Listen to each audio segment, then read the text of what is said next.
Oh, good. So Okay, you're we're gonna be recorded onto YouTube. So, but we're doing Zoom. Yeah, just in the event of an absence or something Yeah. like that, but Yeah.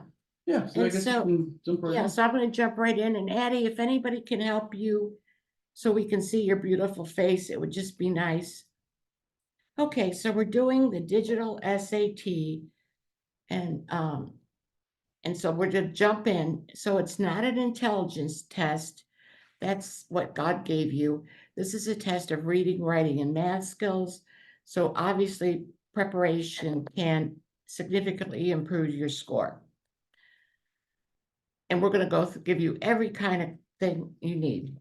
So colleges use the digital SAT as an objective. Oh, let me introduce myself. So I'm Mrs. Hessler. And like I said, I've taught SATs for half my life, but I'm certified in math and English in Pennsylvania, and I taught in Mount Lebanon for 20 years plus. So I have a long teaching record. I'm the older member. I'm the baby boomer. This is the young Millennial. millennial. That's James Hessler. And I guess you are Generation Z or something. I don't know. Yeah. But anyway, so this is a passion with me because where can I be involved in somebody's life and make such a significant contribution to your life and then your future? So your college admission, now I know some schools are going score optional. However, what we're trying to, because this is a high intelligence group, I'm going to take you into the deep end of the pool a lot. Scholarships are often awarded at specific SAT scores. So we've had people get full rides. I know my eldest son got into Schreier's at Penn State, and the Honors College at Pitt, they're looking for a 1350. But because you guys are so intelligent, this is going to be the class for high intelligence, okay? All right. So you spent thousands of hours, and we're only doing this 1.7% of your week. I figured out sleeping and everything. So I know you twins, you've taken SATs before, right? Did you take any tests out of this blue book? This is This is the first four that are the on first Google. four that are in the blue book. Have you taken any of those tests? Not yet, actually. Oh, good. That's good though. Okay. So anyway, so we're only focused on what's going to be on the SAT. For example, there are 10% of the test is geometry. It used to be a third. And so when we do that, geometry, we have 2 packets that cover everything. You don't have to know logarithms. I love to tell you what you don't have to know. You don't have to know a lot of trig identities, but the SOHCAHTOA, which we're going to see right away, and also one trig identity. But you guys maybe have been in classes where you've had to memorize a lot of trig identities. You don't have to have that for this test. But I'll show you something you're going to need to know. So we're going to go through all the content on the digital SAT. So moving on, I'm a little, yeah. So standardized tests you've had before, and obviously the benefit of this is that the more and more tests you take, the more familiar you are, the quicker you can go through the math particularly, and you'll have a distinct advantage on test day. Okay, so we're going down. So the National Merit Program. So everybody's going to be a junior. Addie, I think you're going to be a senior, correct? Yeah. Okay. And Kenley, you're going to be, I'll say, so Addie's face is missing, but Kenley's audio is missing. Kenley, shake your head yes and no. Are you going to be a senior? Yes. Okay. So for you juniors, because just let me take a time to say this. So for Sahana and Anish, your dad didn't know about this, but you both have probably a good chance of getting this. It's your PSAT you'll take in our third week of October. And if you do really well on that, you can qualify, like my son James. Again, his Hello. taking off. We both can't fit on the screen. It's so tiny. But anyway, he was a National Merit Scholar and he graduated Phi Kappa in English. Phi He's Beta Kappa. Phi Beta Kappa, sorry, in English. And he corrects me if I'm wrong, even though I used to spank him, but that was years ago. All right. So here's the digital SAT. They've shortened it since it's adaptive, and I'll explain that later. So you have 2 hours and 14 minutes. There's a reading and a writing module, a math module 1 and a math module 2. And so that's where the times are constructed.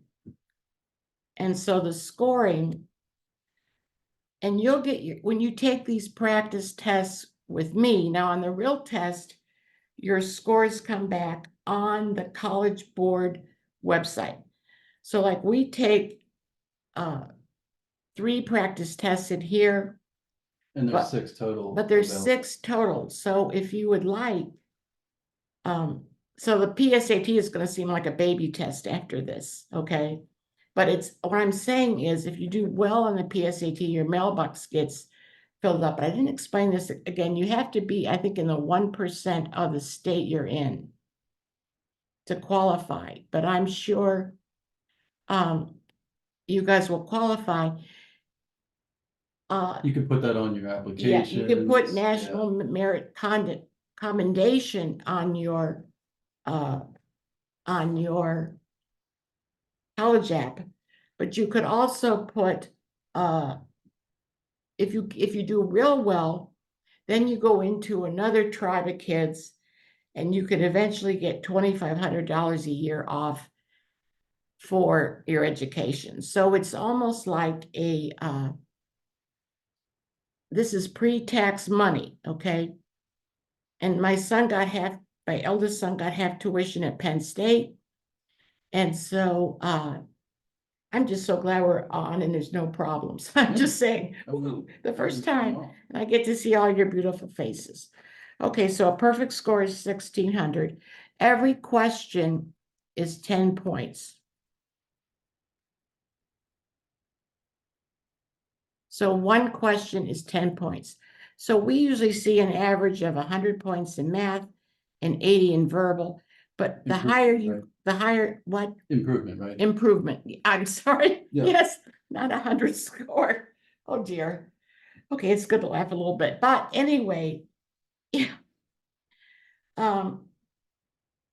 So the 100 points is 10 questions improvement, which is pretty easy to do. Yeah. It's very doable because the questions are asked, and you're going to be doing many, many questions in here.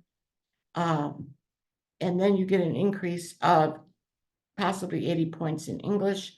But the higher you get to the 800 score, it might not be just 10 points, because you're pushing up against a cap that's pretty hard to get to. But I hope you all understand about the net. So the PSAT will be very important for you juniors. And now you understand it's money in the bank, Okay, so anyways, if you see super score, that means they're taking the best math and the best reading from 2 different tests. Okay? Not every school super scores. Not every school super scores. So you have to sort of look at that. They'll tell you on their websites though. Just go under admission requirements. They'll tell you if They'll tell you. But scholarships, and this is what I'm after for you guys, they're often awarded at specific tiers of so I mean, you spent thousands of hours on your grade point average. This is the second thing colleges look at, and you can get there's different tiers of digital SAT scores that result in scholarships. So I know, like Duquesne and the Catholic schools around here, if you have a 1,200, that's half tuition. And the honors colleges, and that's Pitt and Penn State main campus, it's called the Schreiers. And that's a $13.50. Okay, so that's pre-tax dollars. So that's awesome. So you have 7 dates to take the test. So we're gearing up for August 24th, and I'll be reminding you in July that's the one you're set up for. And the colleges will get your scores in time for you seniors. But you can still even take the October test, you seniors, if you want to super score it. But hopefully by taking the practice test here, so we ask for 3, but there's actually 6 available online. Now, after you take a practice test with us, and Jim is we're gonna assign one because you're gonna be doing that at home. After you've taken one at home, almost instantaneously, you can go back to the College Board site and they'll have graded it for you, which is remarkable. So you'll see your score, you can go to get a drink of water or something and come back, but your score won't be on your test site. It's going to be back in your College Board site. Now, the real test actually takes about 2 weeks to pop up. But with these practice tests we're doing, No one ever sees them at all. yeah, no one ever sees Doesn't them. count for anything. It doesn't count for anything, so no pressure. But they're real SATs. They're real SATs. We go to the College Board because they've tested this, field tested this on thousands of kids. Okay, and so ultimately you could take 6 tests. The College Board has even indicated that they may release 2 more this year. I just don't know when that will Yeah, be. so 2 more are going to be released. If they release them during the summer, we're going to give you a heads up. Okay, on we move. Okay, so I'm gonna talk about this stuff. Yeah, so Okay, I'm gonna so put switch. Jim in here. Yeah, we'll We switch. All right.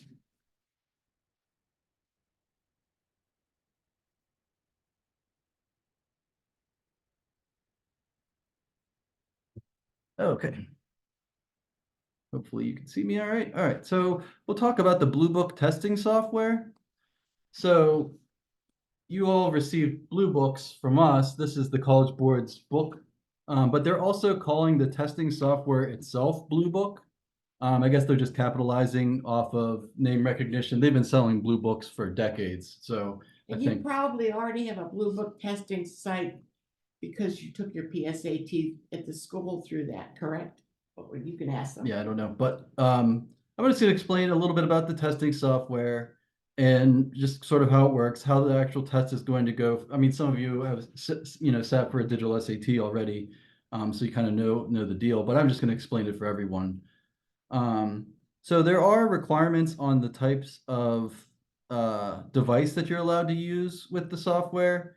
So I'm just going to mention what you can use. So you can take it with any personal or school managed Windows laptop or tablet, personal or school managed Mac laptop or iPad, or school managed Chromebook. Personal Chromebooks are not permitted. I'm assuming that the personal Chromebook can be jailbroken. That's probably the only reason why they're not allowing those. But any of those other devices will be fine. So you'll bring your fully charged device. Well, they're not gonna go to the live site, the live class. Oh, Henry might. Yeah, I'm not talking about with us. I'm just saying Oh, anywhere. So this is like for the actual SAT. I'm sort of talking like you bring your fully charged device to the testing center. but I'm just telling Kenley, if you come on Saturday, we start a test at 10 o'clock and we finish about 12:45. Yeah, we'll be giving one at the Mount Lebanon Rec Center. But you could take one at home. We just ask that you don't cheat if you do it to take it at home. Obviously. Because I hate to say it, have had people cheat on a practice test that doesn't count, which is kind of strange to me, but just, yeah. So anyway, but as far as like taking the actual digital SAT, you'll bring your fully charged device to the testing center, as well as the device's power cord or a portable charger, but you may not have access to an outlet. So I think they're just sort of covering themselves there. They tell you to bring it, but who knows? And they'll provide scratch paper. Yeah, so they provide and collect the scratch paper, just to ensure no one's cheating or anything. Okay, so if you don't have a device that you can use, I'm sure these guys do. I know, but I mean, they're on the device right now, obviously, but I just have to cover this because Okay, Just have to. So you can borrow one from your school or a family member or a friend. I'm just gonna say, don't borrow one from the College Board because there's no guarantee that you'll get one, and you have to do it at least 30 days in advance, and you have to arrive at the testing center early to get your device, and you don't even have your printout at that point to take the test. So a lot could go wrong. So just don't borrow one from the College Board, even though technically they may send you one. There's just too many variables here, especially considering that they don't guarantee that they'll give you one. So, and then what? You have to wait for a whole nother time to take the SAT. So that's just not a good idea. So you can download the Blue Book testing software from collegeboard.org or from the App Store for your device. And So those of you who are taking this at home, we're doing it live on Saturday if Addie or yeah, any anyone everyone really, can yeah. take it, yeah. We'll be there at the rec center at 10 a.m. The Mount Lebanon Rec Center giving one of these, but it's just absolutely something you could do at home. We just ask that you don't cheat, because it's just for practice. No one's ever going to see this score.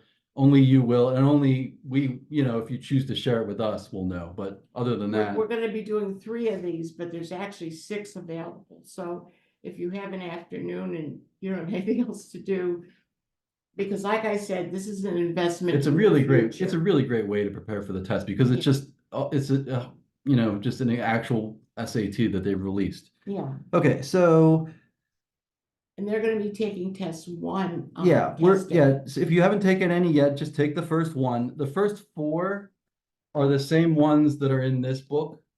So that's kind of nice because there are full explanations in here at the end of the tests. So after they'll tell you which ones you missed, and then you can go back and look at the solutions that started around. Yeah, no, that's important. You can look back at the solution to see how you missed it, or if you still can't get it, you can come to us at the next class and say, I didn't get this one.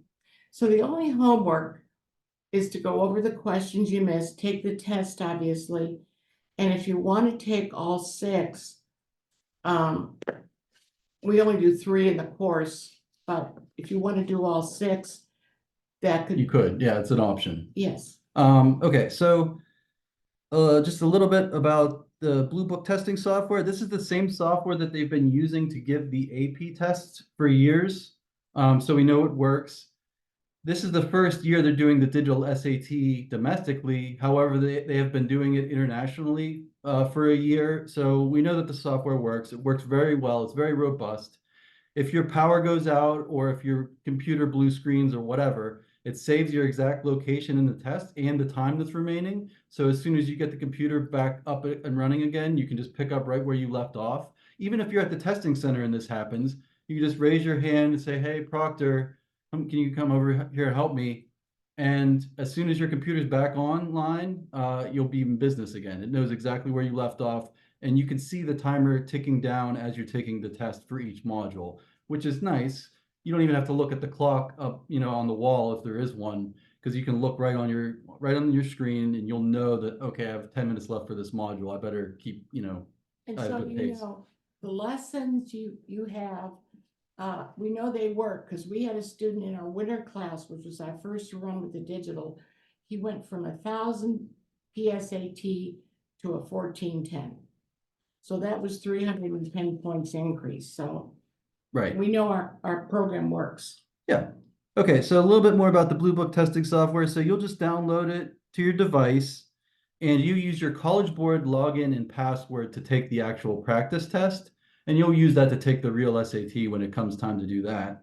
And if you ever have a question, you can call us. Yeah, or email us. Yeah, so Do they have your email? Maybe when I'll put it down. if you could write it, so. Yeah. Okay, so if you need to contact us, like I said, I'm Chris Hessler. It's hard to write on this screen because I can write much better legibly on paper at eatonprep.com. And so I check my email pretty much every 2 hours. So Yeah, she does.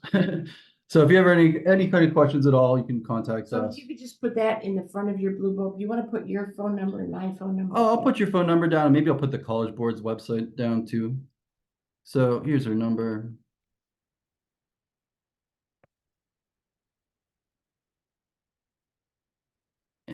collegeboard.org for all of your College Board needs.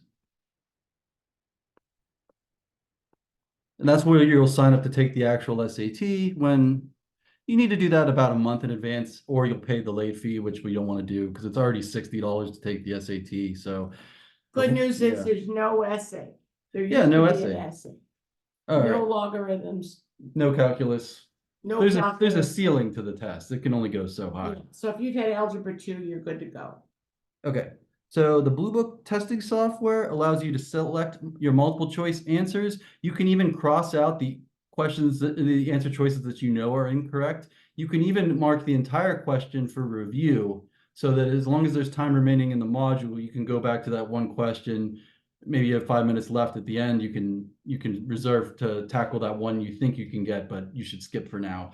Always put down an answer for the multiple choice questions, because even randomly guessing, you have a 1 in 4 chance of getting the right answer. And you can even make an educated guess. Maybe you can roll out the 2 negative answers and you know the answer is going to be positive. Select one of those for now. And then if there's time remaining, just mark the question for review and you could always go back as long as there's still time left in the module. Okay, so you can even underline or highlight portions of the question. This may be useful, particularly on a reading and writing module. You might want to underline part of the question just so you know what you're looking for when you look at the answers. So the test is an adaptive test.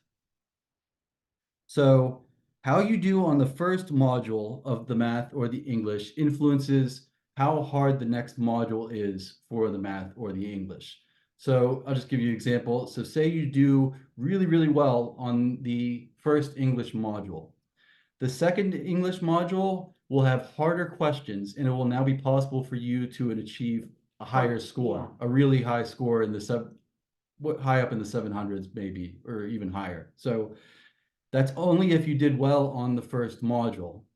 If you did poorly on the first English module, you will see easier questions on module 2, and your score will be effectively capped because you will not see those harder questions that you would need to achieve that higher score.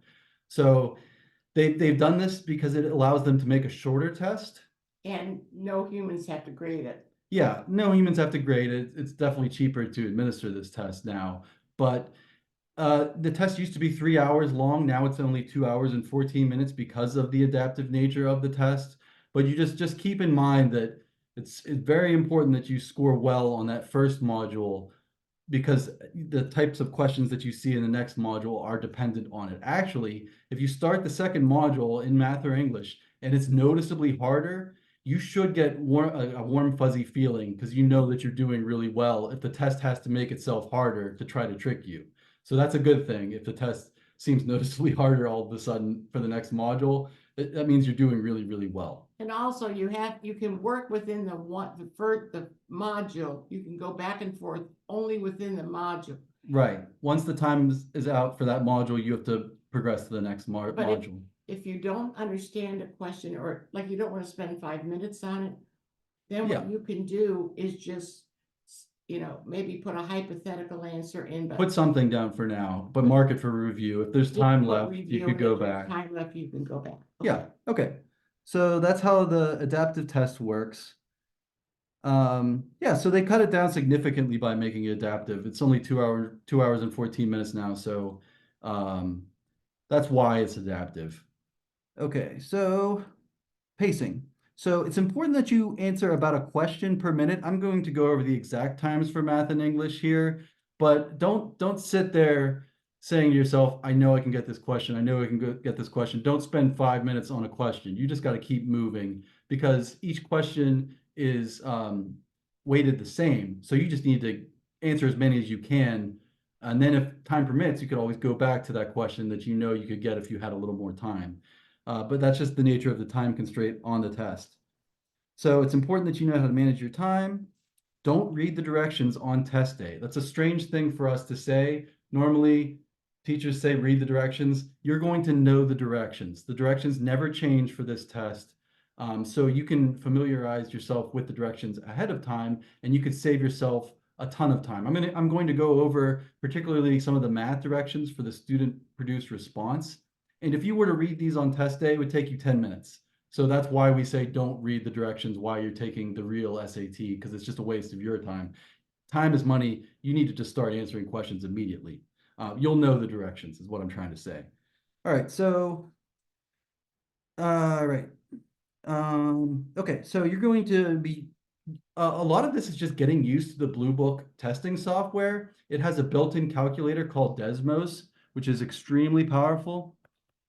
We're going to that Desmos. now. In a moment, I just wanted to mention that a lot of, like, when you're taking a practice test, you're going to get used to, okay, this is how I cross off the wrong answers, or this is the button I select if I want to open the formula page. They do give you a formula page for the math. It is not a comprehensive list of all of the formulas that you will need. It's a list of some formulas that may be helpful. So So Anish and Sahana, have you been acquainted with Desmos? Just raise your hand if you have. So Sahana. oh, everyone seems to have used it. Oh. It's extremely powerful for a graphing calculator. I'm actually a little bit amazed that they even let you use a calculator that is this So powerful. Addie, can you say yes if you've seen the Desmos calculator? Yes. Okay, Okay, thank you, great. sweetheart. Is my regular graphing calculator over there somewhere? Did I put it on the fly? I just might want that as a prop at some point if That's you okay. see it. Okay, so anyway, so you should practice using this Blue Book software in advance so that you know where all these buttons are. You have 1.19 minutes per question in the reading and writing modules, and you have 1.59 minutes per question in the math modules. So you have a little bit longer for the math, which is useful. All right, so if you realize that the question is taking too long to solve, just keep moving, put something down for now. You can mark the question for review. You can come back to it. But answer every question that is a multiple choice question, because there's no guessing penalty for the test. So if you have time, you can go back at the end until the module runs out of time. Answer every question, never leave a question blank. All right, so Blue Book practice tests. We recommend that you take at least 3 of the Blue Book practice tests. There are 6 in total that you can access. They're the same ones that are in the physical Blue Book that we've given you all. So it'll analyze your performance in the different realms of the test. So you can review the questions that you've missed outside of the test, and you can identify things that you need to work on, problem areas maybe Yeah. that you have, things that you could. Yeah, and so the high aptitudinal math questions are out. Everything you'll see on test day, you will have done here. And we're gonna, like I said, because this is an intelligent group, we're gonna take you into the deep end of the pool a lot. But guide you through it. So anyway, I wanted to say that. Okay. So additionally, in your collection of materials, you have our course lessons. So we've created lessons for every single area of the test. We cover every question type that you will see on the test. There should be no surprises. That's the one thing that's really nice about the digital SAT. It is such a predictable test. I can guarantee you that you're going to see a circle on the coordinate plane. I can guarantee that you're going to see about 10 questions on lines, slope, systems of equations.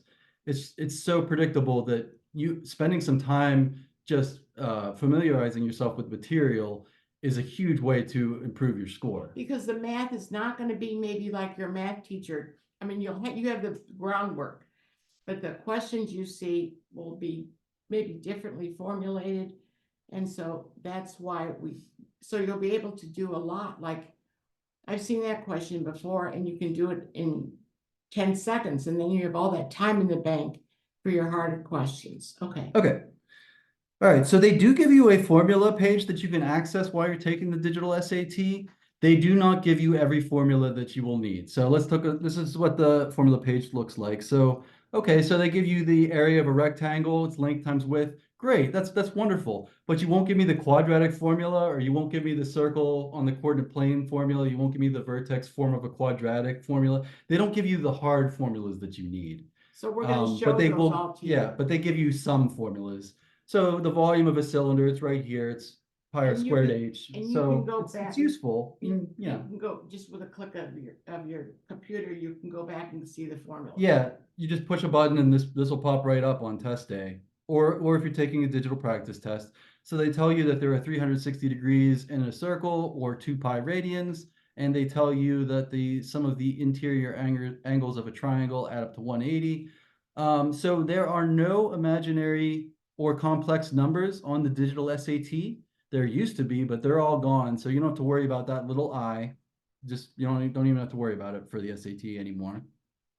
We like to tell you what you don't need to know, which is anyway. So about actually 25% of the questions for the math are student produced response questions. These are basically fill in the blank questions. It's not multiple choice. You have to give them an answer. And I'm going to go over some of the rules about the format of answer that they will accept. But Because you don't want to read these rules. on yeah, but test they're day. very specific, especially about fractions, repeating decimals. So I'm going to go over all those rules Right now. right now, yeah, so you'll know these ahead of time.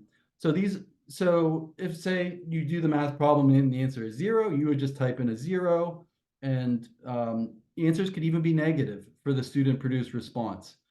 All right, so this is 25% of the math. They're randomly dispersed throughout the test.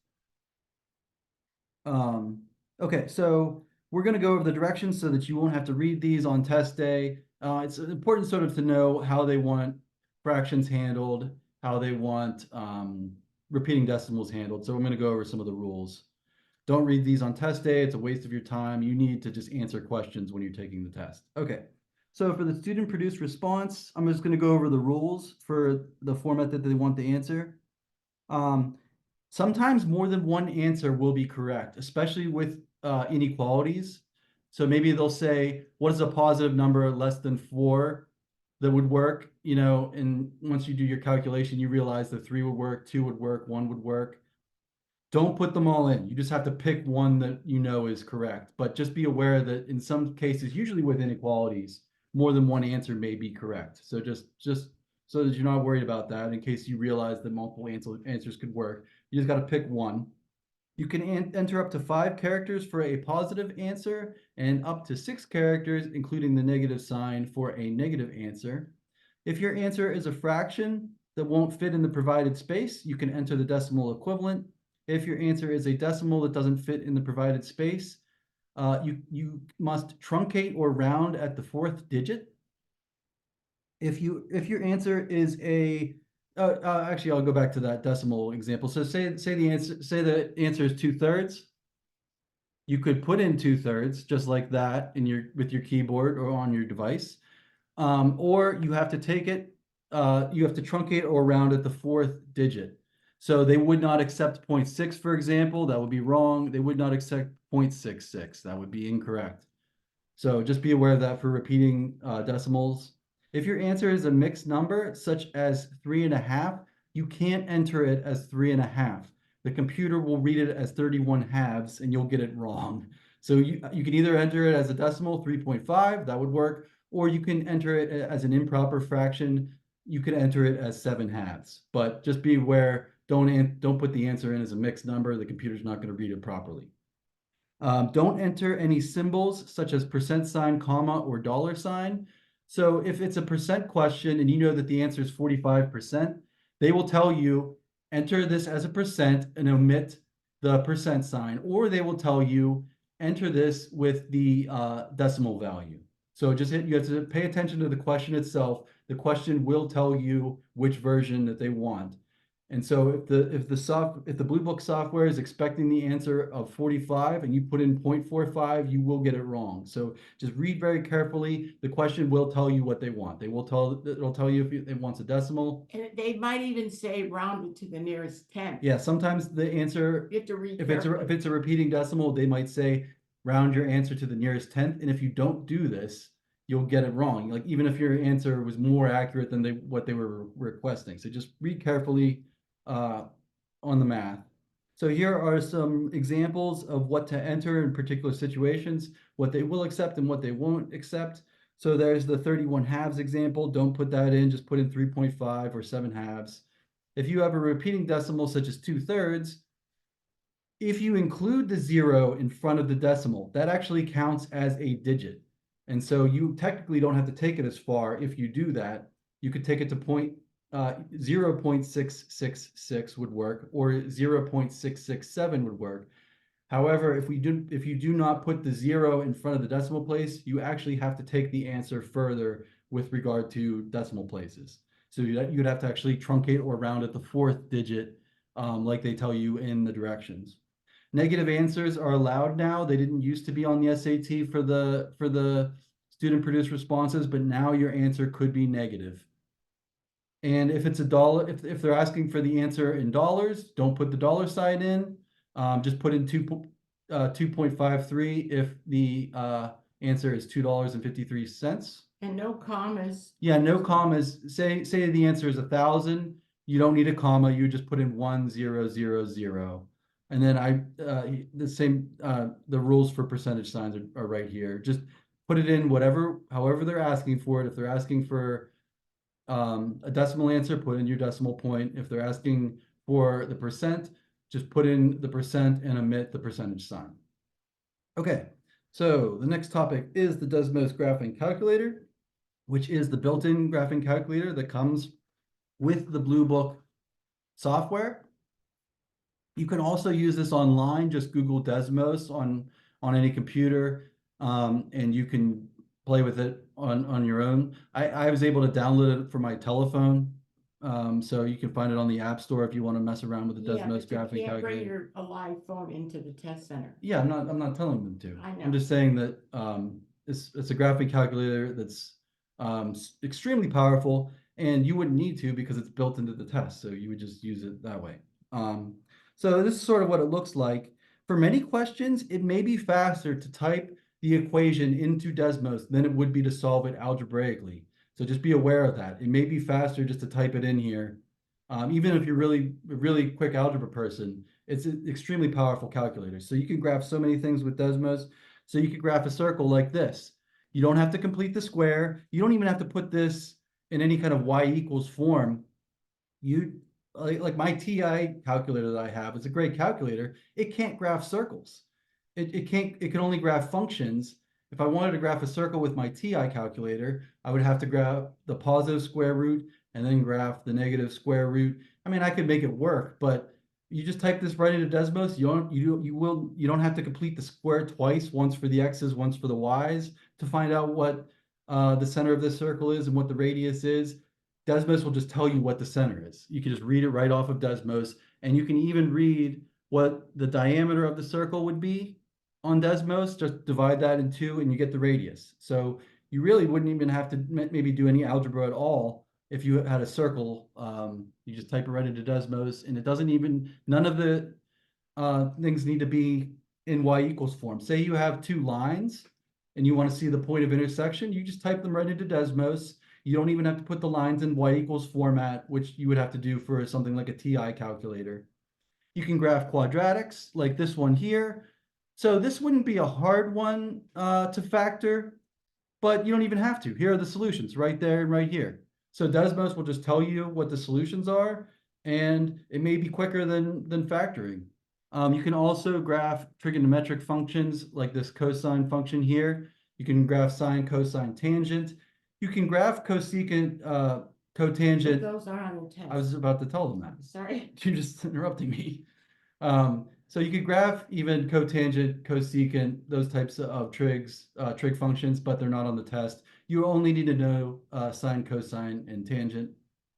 Okay, so yeah, it's extremely powerful. I can't believe that they let you use this on every math problem on the test. With how powerful it is, I'm kind of blown away that they give you access to this. But if you're not comfortable with Desmos, you can always use the Yeah, calculator. you can use your scratch paper. You can use say you really like your TI calculator. I really like my TI calculator. I use it all the time. But I just mentioned some of the limitations that type of calculator has. The Desmos has no such limitations. It's extremely powerful. It's actually, it can do way more math than you need for this test. It can do calculus, it can do statistics. It's incredibly powerful. All right, so that's Desmos. Get used to it. It's probably sometimes it's probably the fastest way of solving a math problem, even if you're good at algebra. All right, so I'm going to hand you back over to Mrs. Hessler to take a look at some sample math questions. These would appear on Math Module 1. Okay, now son, if you could get my glasses, which are somewhere in the other room. That would be helpful. Other room? In the, Oh, okay, I'll get it. okay. So fun fact. When I went to high school, this is just a crazy thing, but I didn't have calculators. And they put the man on the moon with the slide rule. So that's just sort of funny. Well, calculators didn't exist yet. Yeah, the calculators didn't exist yet. That's pretty funny. Not, okay. So now I'm going to show you a strategy. Okay. And then I'm going to have you try one in the blue book. So here's the strategy. And it's not cheating, it's to pick numbers. And so I'll show you how this is advantageous. So the rate for a certain call is 50 cents for the first 2 minutes and 20 cents for each additional minute. Where n is a positive number. Okay, thank you. Yep. Okay, and so we want to find out which function represents the call. So here's the strategy, and it's to pick numbers. Where's the stats? It's right here. Oh. Okay, so let's say, I'll just do this one and then we're going to go to a book one. So let's just say n is 3. Then that means the first 2 minutes are going to be 50 cents. And then the 1 additional minute will be 20 cents. And so our call is going to be 70 cents. What answer, when I put in a 3, will kick out a 70 cents? Does everybody see it's going to be B? Because if I put in 3, I'll get 60 cents plus 10, which correlates to the 70 cents. So just nodding heads for everybody. Does everybody sort of understand that? So you're just picking, don't pick a million. Yeah, don't pick a million. Pick a small number that would work. Yeah, and Addie, you're okay with the strategy so far? Yeah. Thank you, sweetheart. Okay, so now we're gonna try a blue book one. Oh, Let me just move this so it's, you have to move the people. Yeah. all right, I'm gonna clear it. Okay, thank you. Okay. I didn't know how we would all fit on here, but it's pretty good. It's awesome. I like Zoom. I'm glad we're using it. Okay, so in your blue book, I'd like you to turn to page 208.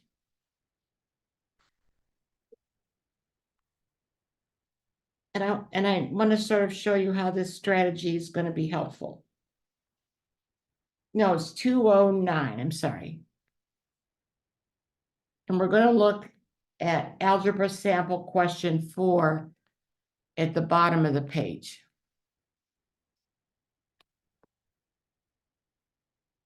To edit a manuscript, Miguel charges $50 for the first 2 hours and $20 per hour after the first 2 hours.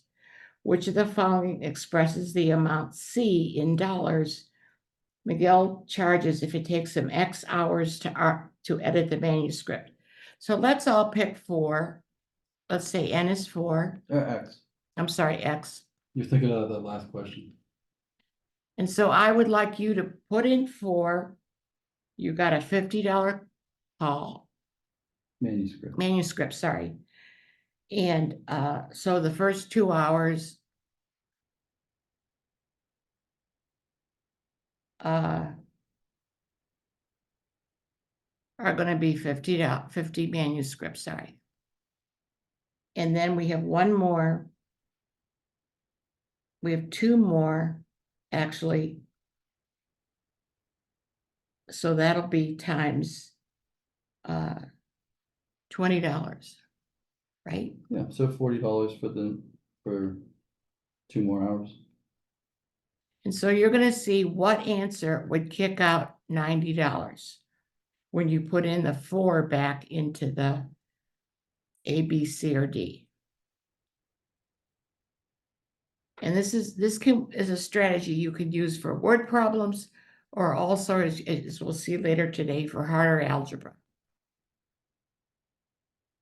Okay, so everybody try it. And so we're doing X is 4. And we're seeing what answer would give us $50 90, right? or $90, yeah. So that's gonna be answer choice B.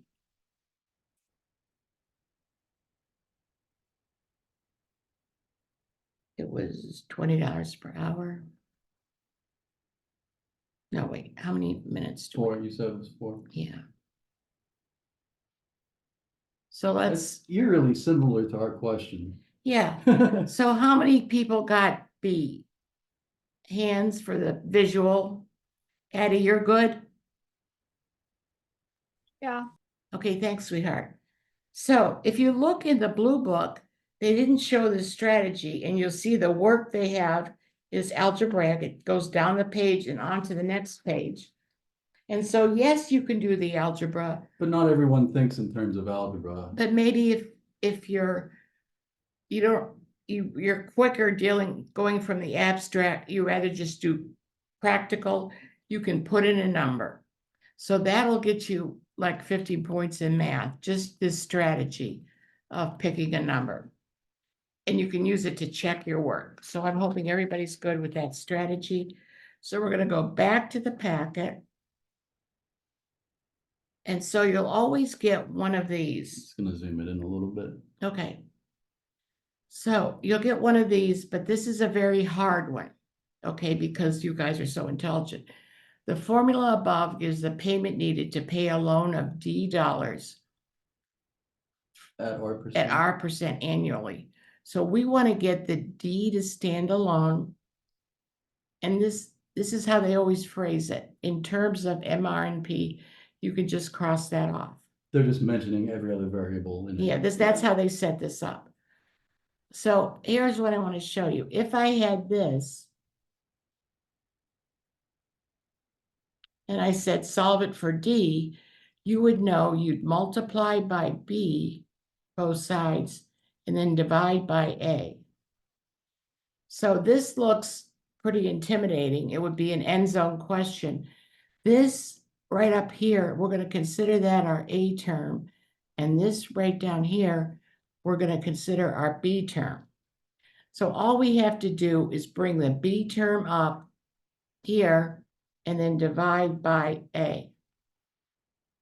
So I want to see if you can do that. You're going to get the D to stand alone by bringing this whole term up to the numerator and this whole term down to the denominator. So they're just trying to make it look harder with all those exponents. It looks harder than it really is. So if you could tell everybody lock in an answer, what you think it would be. And so it's going to be C. So for the people I can see, how many got C? Oh, good. And Addie, you're good? Yeah. Sorry, sweetheart. I can't see you yet. So I want to do a book problem that's not as hard. I'd like you to go in the blue book to page 351, number 21, because you'll get one of these on the test, I promise you.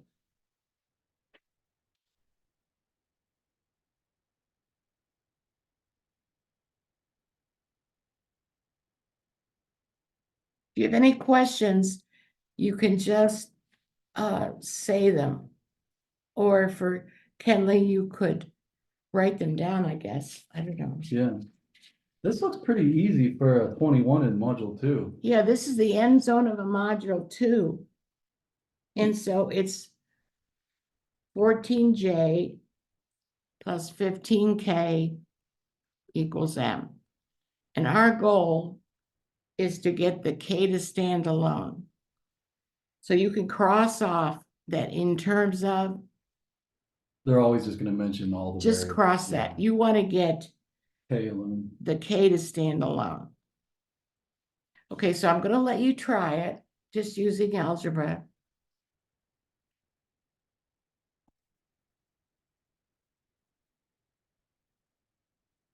So first we would subtract the 14J.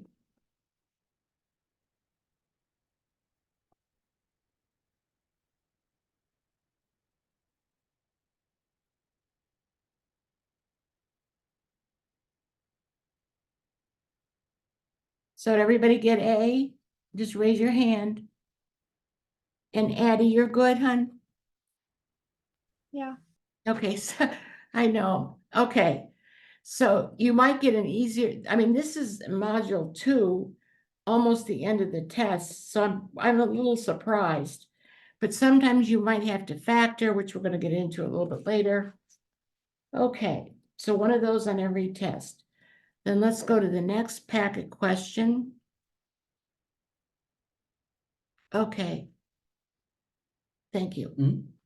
So we're going to do a lot with lines and systems next Wednesday. But in the system of equations above, which value of C would result in infinite solutions? Well, infinite solutions is the same line, right?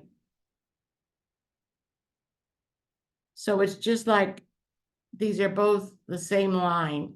And that's one thing you have to connect, infinite solutions. So if you have parallel lines, you have no solution.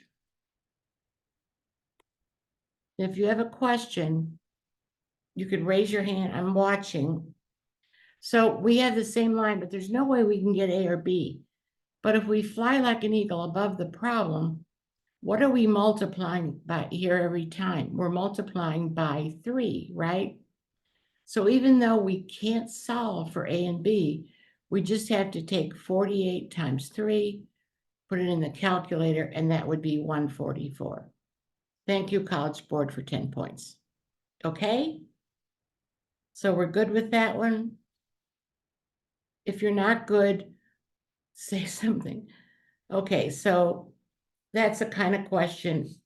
We're going to do more of that. This is like an overview. This is like a movie trailer. We're going to be doing all of this. Like we're going to do the statistics lesson right before you go into the test in August. You don't have to know statistics a whole year in statistics. You have to know how to do standard deviation. Well, you don't have to know that. You don't have to know the formula, but you have to understand the concept, and same thing with margin of error. So again, with a graph, you have to read carefully. So the circle graph above shows the proportion of pets per household surveyed. 800 households were surveyed. So we have households 2 or fewer. So a lot of people would just pick the 2, but we know it's 2 or fewer. So a great thing is to be very careful when you read the graphs and maybe even highlight it. So the 0 pets are obviously going to be these horizontal lines, which is 18%. I'm going to convert it to a decimal. The 1 pet, which is the polka dot, and then our 2 pets, which is the vertical line. And I add these up, and I'll get 0.77 times 800. And that can go in the calculator and be 616. So you have to be careful because sometimes you have to read carefully to see what they're asking for. So I'm assuming everybody's okay with that one. So we're going to look at this one. Yeah. Each point in the scatter plot above represents a different person's systolic and diastolic blood pressures. What fraction of the 16 people? So we know we have 16. This we don't know. had a systolic pressure over 140, so we're gonna draw this at 140. A diastolic pressure over 90, or both. I'm just honored to have such amazing scholars working with me. I'd love to know where your future is going to take you.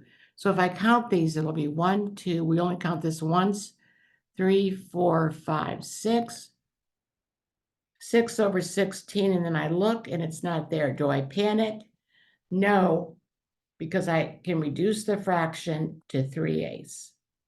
Thank you, College Board, for 10 points. So the 7/16 is an error because they counted this one twice. We don't have to do that. Or both. So that's again reading carefully. Okay. So now the next one. I know you've had a lot with functions. We have a whole lesson on functions now. It used to be, it didn't have any functions on the test. So just to clear this up, if f of x is 10, do I put that in for the f of x? Or do I put it in for the x? I put this in for the f of x. So 10. And then what do? I add 5 to both sides. I like that you guys are working ahead of me, sort of. Because if you get the answer before me, that's fabulous. So I'm going to multiply by the reciprocal. And so I got rid of, sorry. So the answer will be x. If I multiply this by the reciprocal, it'll be 5/3. And 5 times 5 on this planet. Did everybody get 25? I guess hands raised, I could see those easier than a nodding head. Okay, good. And Addie, you're good with that one? Yes. Okay, sorry. Okay, let's go on to the next one. Now this one gets into, like I said, this is just our movie trailer on the SAT. So we're going to get into all this stuff on the statistics lesson. We want to get the median, which is the middle number. So a lot of kids will misread this and give us the mean. So here's the strategy. If they give you a lot of numbers, like if you have 1, 2, 3, 4, 5, the median is just 3. If you have 1, 2, 3, 4, 5, 6, the median is going to be the average of 3 and 4. But here I have a lot of numbers. So here's the strategy, and I'm going to go through slow.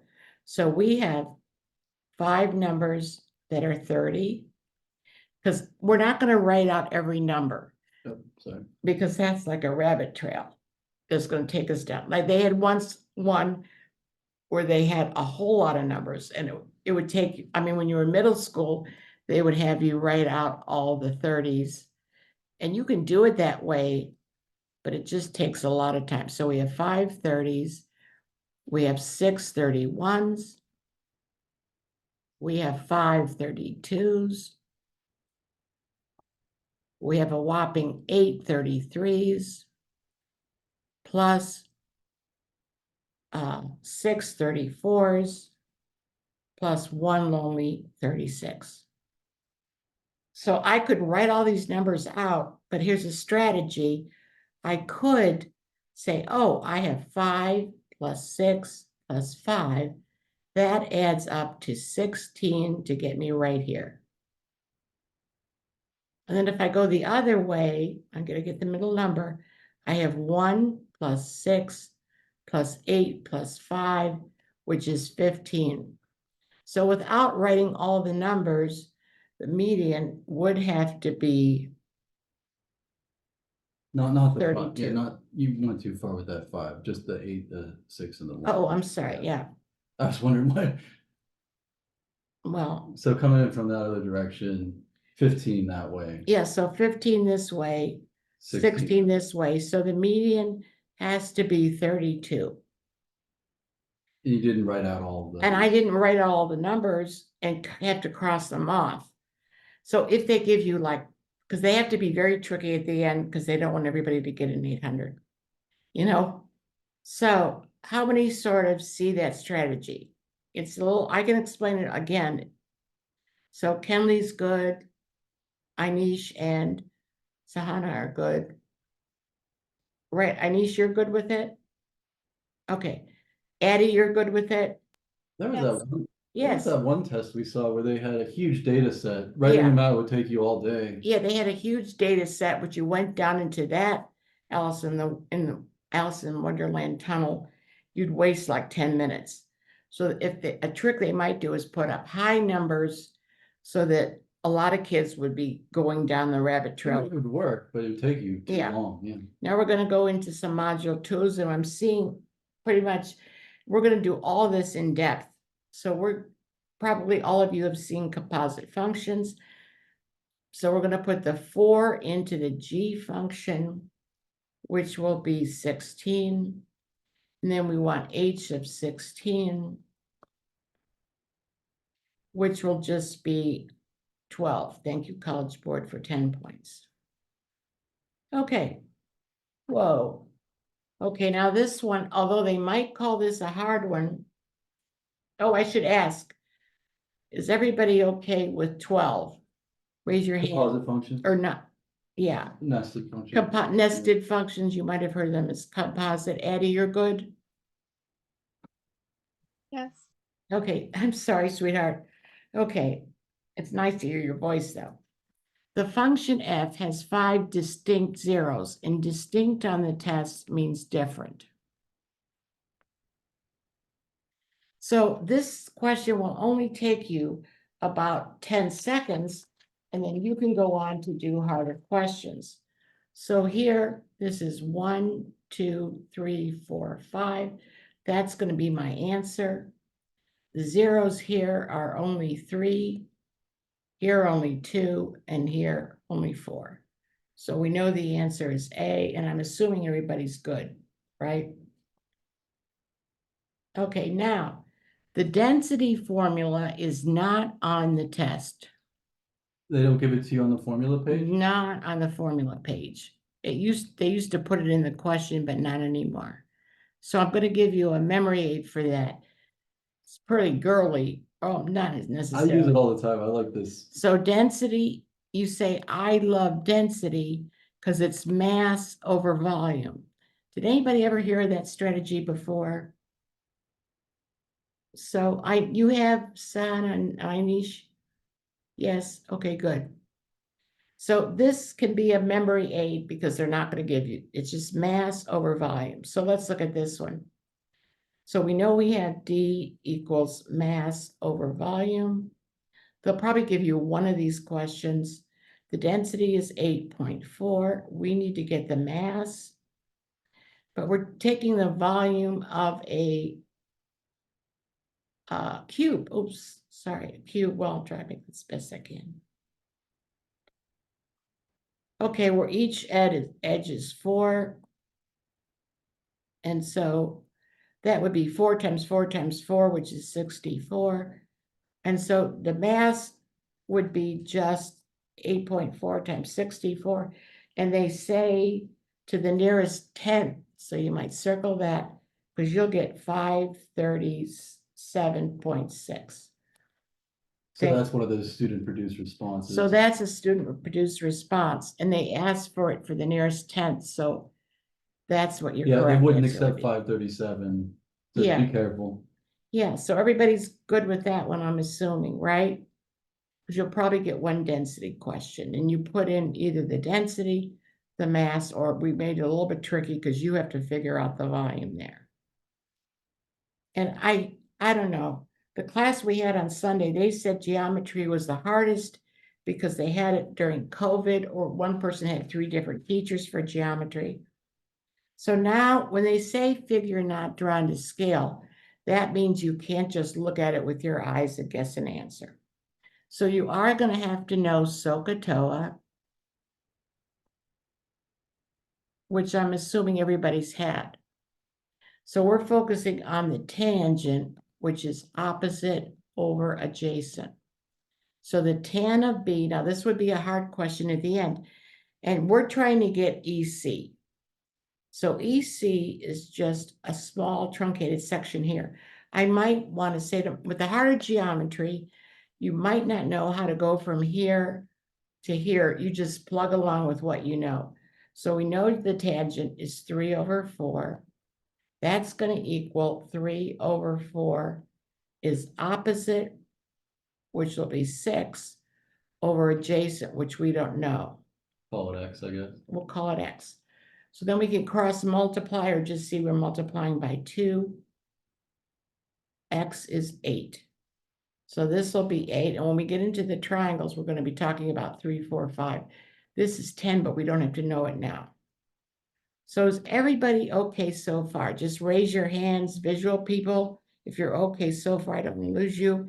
And Addie, you're a voice person. You okay so far? Yeah.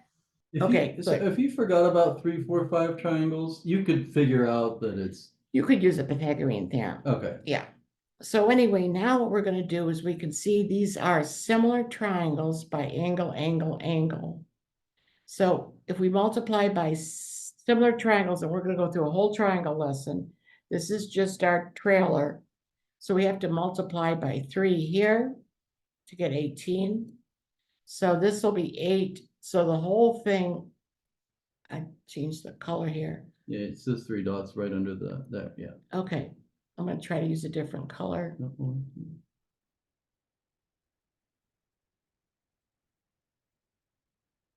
I'm just trying to get it, because this is where it's a little bit visual hard. All I have is red. How about blue? Yeah, blue's good. So funny, I can move people just like so fast. I knew you'd like the zoom. Yeah, remember, I didn't have a calculator in high school, and they put a man on the moon with a slide rule. So anyway, this is times 3, 8 times 3. This long line will be 24. We're trying to get this little chunk. So 24 minus 8 on this planet. This thing we need is going, even though it doesn't look like it, it's going to be 16. Now, a lot of kids don't see this the first time, so I have to ask. So with a hard geometry, which will be at the end, there'll be easier geometry. How many see that that's 16 visual people? First, does everybody see it's 16? So Kenley, you have a question on? No. She's good. Okay, Addie, are you good? Yes. Okay, so that's a hard question. Okay, moving on. This is the circle on the coordinate plane. So I don't know if you had this in high school. We're going to do a lot of circles. So you're really good at every kind of question. And this, like Jim says, you could just do on the Desmos, but we're going to try to complete this square. So, and then maybe I'll have you sneak over and try the Desmos. Yeah, we can try them. Okay. It'll work. So what we have to do here is we have to divide the 6 by 2 because we're completing the square here. I'm doing it the longer way. So that'll give us x squared minus 6x plus 9. So if I add 9 to this, I have to add 9 to the radius squared over here. And then the y will be this.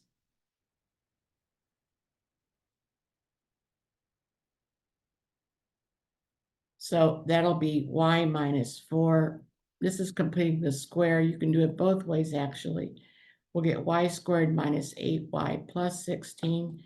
So I have to add these 3 numbers together because my goal is to get the radius. 39 plus 15 is going to be 64. Since r squared is 64, we take the square root of both sides, and the radius will be 8. Thank you, College Board, for 10 points. So is everybody good with that one? Visual people, raise your hand if you're good with it. And Addie, you're good? Yes. Okay. So let's try a hard book one. So I want you to go. I didn't do this with my other class, but I'm doing it for you because you're the bright group. I'm excited. I kind of want to know how the practice test is going to go already. Yeah. I bet it's going to be really good. I know. So what I want you to do is go to page, 1 second. So I promised you we get into the hard ones. let's go to 582 in the blue book, and we're gonna do number 20. So it take time to get to your blue book, and we have x squared plus x plus y squared plus y. So just to get you started a little bit, and then Jim's gonna try this on decimals. I don't know if we could see it on decimals, but this is gonna be a 1. So we'll do x squared plus 1/2. Just Unix, right? Yeah, I'm sorry. Mhm. And that'll give us x squared plus 1x plus a 4th. So we have to add a little 4th to the end.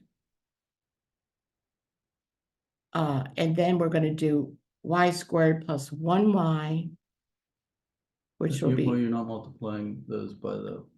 I'm the sorry, Plus, yeah. that's I know. I was getting to it. It's Mhm. hard to write this down. So that'll be y squared plus 1y plus a 4th. So we're adding another 4th. Now see, we're in the deep end of the pool here because this is the module 2, very end of the test. So if we add a 4th and a 4th, it's a 1/2. So if we add a 1/2 here,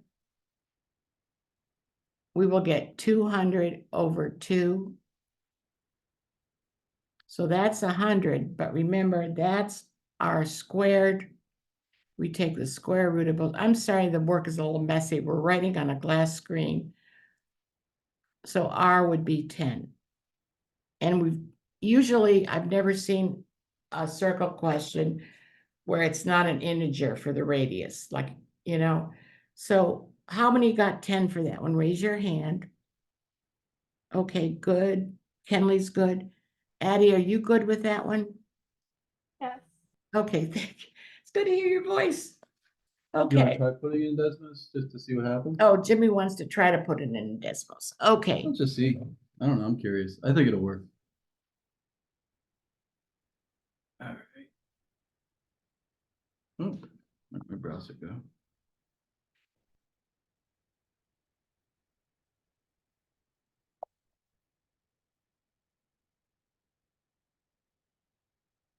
Get that keyboard, it's gonna be easier to type in. Technology time, sorry. Okay.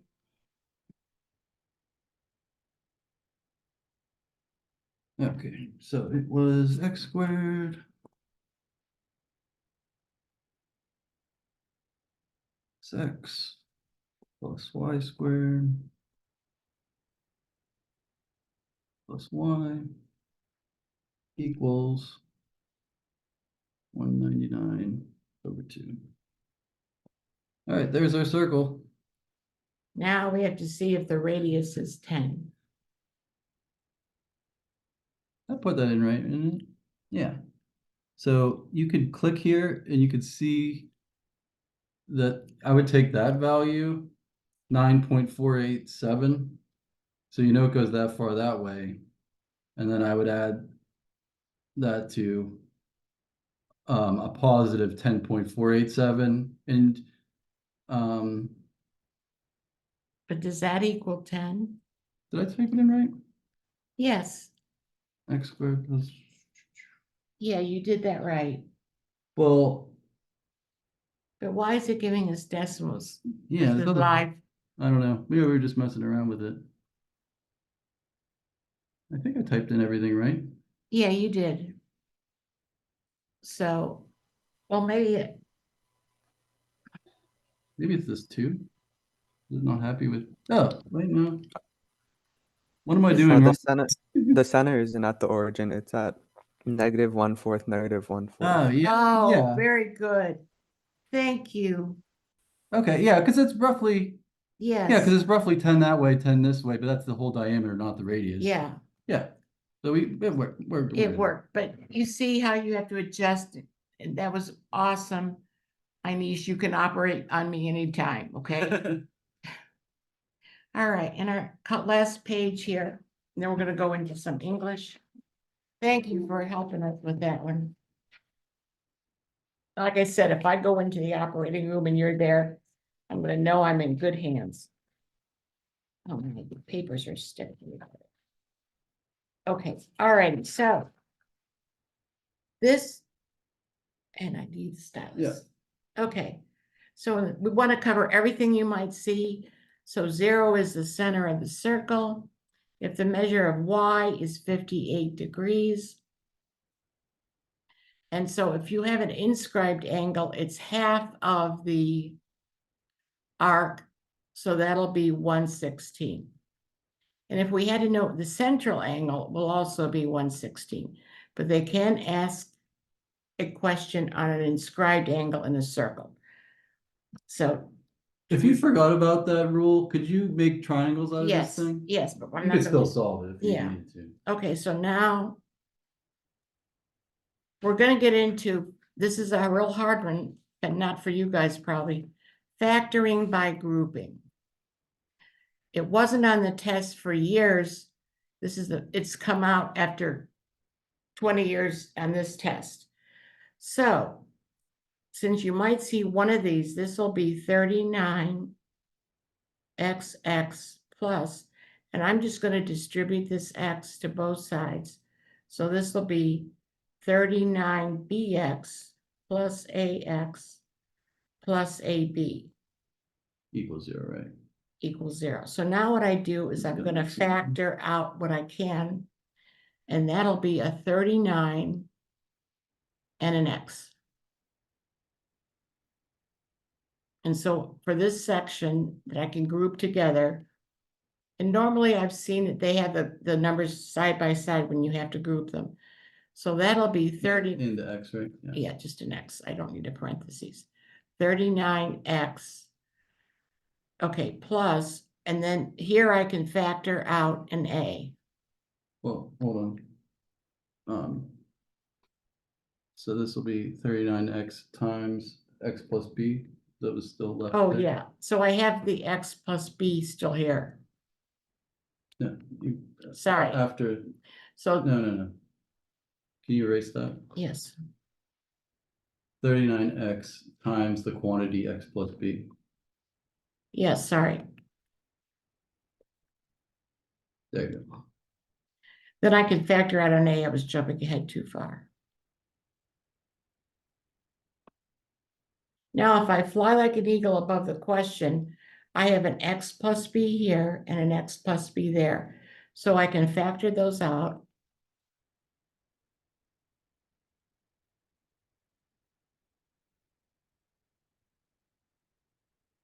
Plus A. Oh, yeah, sorry. Mhm. Now, those are the two solutions. So let's solve the first one. If X plus B is 0, and this would be a hard question. You could have a great life and not solve this, but I might not let you operate on me.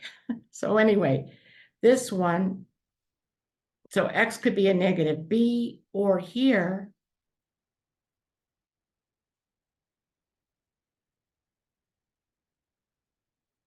we could subtract the A.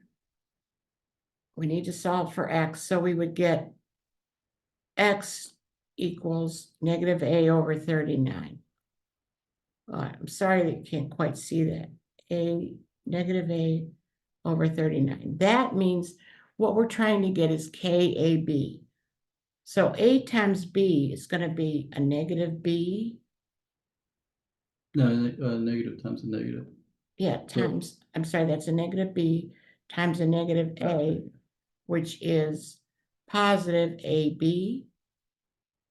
And then the other solution, we're Well, solving. over 39, right? Because you're Yeah. multiplying that by that. Yeah, I know, over 39. So that's KAB. So that's KAB. So I don't have a space here. So we'll have BA over 39 equals KAB. Whoops.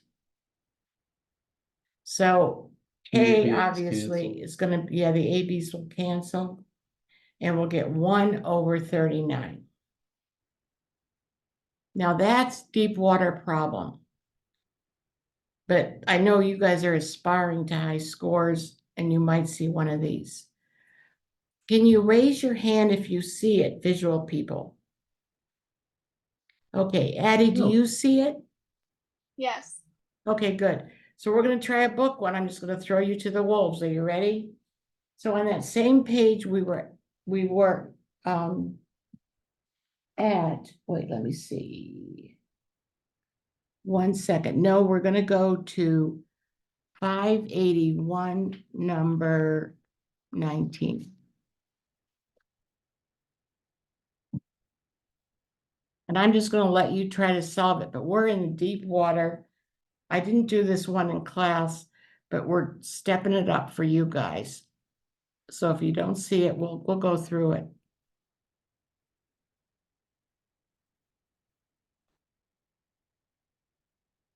So it's a factoring by grouping.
Over 57. Yes. Not X. Yeah, I know. So then we're trying to get, again, KAB. So these, you might not have seen just one just like this in your math class, but I'm pushing you to get you a high score. So now we need the KAB. Well, AB is gonna be just AB. So that'll be 1, and then the K will be over 57. So the answer again is A. Now, I took you into deep water, but let me see if okay. So how many got A? Okay, so Anisha's good. Kenley, are you good, hon? Okay, good. Addie, how about you? I'm good. Oh, good. See, I have a bright group, so I can do hard problems in the book. And you might not have got one exactly like this in your math class, but this is how we'll set it up for the test. Okay, so what we're gonna do now is I'm gonna scoot and give you to Jim for the reading.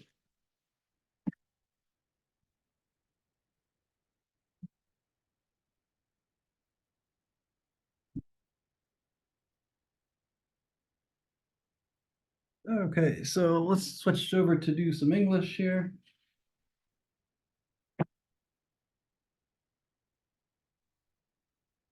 Right, bring up our packet. We'll have a break pretty soon. Yeah, all right. So we're going to look at a sample reading and writing module 1. So this is still module 1, so this will be a little bit easier, and then we'll simulate what a harder module 2 might look like. So the first question here it's really just a fill in the blank question, sentence completion. So they ask us which choice completes the text with the most logical and precise word or phrase. So this is a very common question on the reading and writing section. So what we should do, and this is just a strategy. The strategy is read the answer choices back into the blank. We're just read them right into the sentence. Only one of them is going to make any sense at all, and 3 of them will just be gibberish. So let them try it. Yeah, and well, they can work ahead of you if they like, but So I'm work going to ahead. read them. Yeah, work ahead of Jim. Yeah, I'm going to read these into the sentence. Let's see if unidentified works.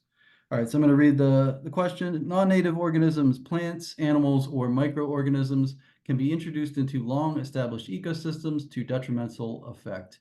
Human-facilitated introduction of unidentified species has greatly increased the rate and extent of this phenomenon. So unidentified doesn't make much sense here. I am going to cross it off. We're going to try decisive.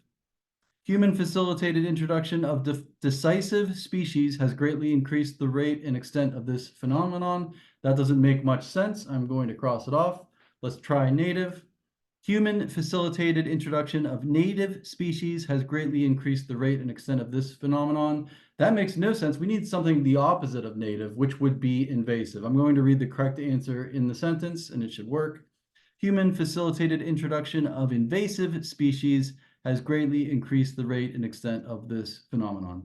So always remember this strategy for the sentence completions. You can always just read the words back into the sentence. Only one of them is going to make sense. And it takes about 10 seconds. So I would use this strategy because it's going to be clear which one will work, and then 3 won't work at all. All right. So that's that type of question, a sentence completion. All right, so they can ask us a question about quotations from a novel, and they don't expect us to have read Little Women. I'm sure this novel's over 400 pages long. We don't need it. All we need are just these 4 quotes from it. And we can assume that these are actual quotes from the book. They're not trying to trick us. We just need the correct quote to support a claim. So I'm going to read the claim, and then we just have to pick a quote that works. So try it ahead of Jim. Yeah, you can work ahead of me. Absolutely. All right. So this was a novel, a story of 4 sisters who grow up during the Civil War. Jo March, the protagonist, that's the main character, is outspoken in her desire for a more substantial and equal place in society for women. So I'm actually going to underline that. You can underline it while you're taking your test using Blue Book, but that's the claim that we're looking to support. So I'm going to just underline it. So we need a quote that advocates for a more substantial and equal place in society for women. So I'm just going to try A, see if it works. If it doesn't work, we can cross it off. And you can use Blue Book, the testing software, to cross off the entire wrong answer. If you know it's not A, you just cross the whole thing off, and then you won't accidentally select it. All right, so don't try to make me grow up before my time, Meg. Does that advocate for a more substantial or equal place in society for women? It does not. So I'm just going to cross it off, and you can cross off the whole answer in Blue Book while you're taking your test. I want to do something splendid before I go into my castle, something heroic or wonderful that won't be forgotten after I'm dead. Does that statement advocate for a more substantial or equal place in society for women? Nope. There's a better choice. How about C? And it's worse than ever now, for I'm dying to go and fight with Papa, and I can only stay home and knit like a poky old woman. Does this quote advocate for a more substantial and equal place in society for women? Absolutely. And if we tried D, D wouldn't work. So how many got C ahead of time? Just raise your hand because I can see hands. Yeah, they get it. But they will ask you about this novel. I think some students would think, oh man, but they expected me to read Little Women. I didn't read it. I'm gonna miss this one. But everything you need is right here within the question. Okay. Poems are fair game now on the digital SAT. I think because poems can be kind of short. I mean, this one's only 2 stanzas long. So that's sort of maybe why they're including poems now. So I'm going to read the poem, and then it asks us what purpose the frog serves in the second stanza. So here is Emily Dickinson's I'm Nobody, Who Are You? I'm nobody. Who are you? Are you nobody too? Then there's a pair of us. Don't tell. They'd banish us, you know. How dreary to be somebody. How public, like a frog, to tell your name the livelong day to an admiring bog. All right, so that's the poem, and they ask us about the frog. What purpose does the frog serve? I'm going to consider answer choice A. A says the speaker wants to champion her name, sharing it with the world. That's the wrong answer. This poem is advocating for privacy. Let's try B. The speaker wants to convey that living hidden is better than living in the open, and that is the right answer. That's exactly what the frog illustrates here. And if we tried C or D, they're not going to work either. We could cross them off. But just so you know, you're not surprised if you see a poem on your test, it's not gonna be a long poem. They're not gonna give you, the Iliad or anything. So how many saw that was B right away? Mrs. Sussex just wants to know I you just want guys. to know. I'm just- They're on board, yeah. So don't be surprised if you see a little poem or a few stanzas of a poem. All right, here's another one of these fill in the blank questions. And I am going to use the strategy. I am going to read the answer choices in the blank. Only one of them is going to make sense. The other ones are not going to make any sense at all. So here's the question. The invention of emoji, symbols used to replace language, occurred in Japan in the late 90s. They have enriched the way we communicate globally. Emoji allow us to express a wide range of emotions, joy, sadness, anger, and many others. Emoji blank cultural and linguistic barriers and have become an integral part of our digital and social interactions. So I'm just going to read the words into the blank. Only one of them is going to make any sense. Let's try restrict. And I'm going to put a little minus sign here because this is a negative word, restrict. Emoji restrict cultural and linguistic barriers and have become an integral part of our digital and social interactions. That makes no sense. Let's try transcend. I'm going to put a little plus sign here because this is a positive word. Let's read it in the sentence. Emoji transcend cultural and linguistic barriers and have become an integral part of our digital and social interactions. And that one makes perfect sense. So yeah, just read the words back in the sentence. Only one of them is going to work. It hardly takes any time, and it's a very useful strategy for this type of question. I think it's better to sort of hear it rather than just scan the answer choices and then pick one. If you read the whole sentence and you put the word in, you're not going to make a mistake with this type of question. All right, on to number 5.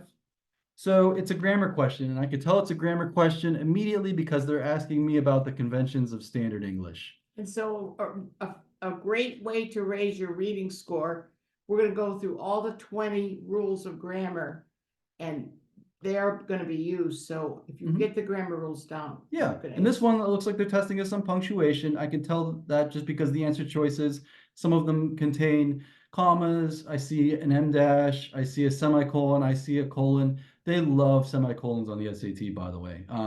So they'll test you on conventions of punctuation. So I'm going to read the question, and we just have to pick the proper punctuation here. So the sentence, I'm going to read both sentences. So anthropologist Logan Kistler and evolutionary molecular biologist Audrey Lin analyzed the genetic information in a fur sample from the only known woolly dog fleece in existence. The study's blank includes accounts from Coast Salish elders, knowledge keepers, and master weavers. Okay, so there are 3 ways to offset parenthetical information in English, and This is a run-on, right? this is not. I think one of the later questions will be around. Okay. So there are 3 ways to offset parenthetical information in English, and they actually vary in intensity. So I'm gonna make a note here. This is least intensive. Sorry, it's hard to write on this tablet, but least intensive over there, and I'll put most intensive over here. All right. So the least intensive way of offsetting parenthetical information in English would be with parentheses, but that's not an option. We don't have any parentheses. The next most intensive way of offsetting parenthetical information in English would be with commas. And if you open it with a comma, you have to close it with a comma. And then the most intensive way of offsetting parenthetical information in English would be with em dashes. Open and close. Okay, so answer choice C contains an em dash, but it needs to have both of them. So I know it can't be C. So if we open this, if we enclose some parenthetical information, we open it with a comma, we must close it with a comma, and that is the correct answer choice for this one. How many of you guys got B for this one? Okay.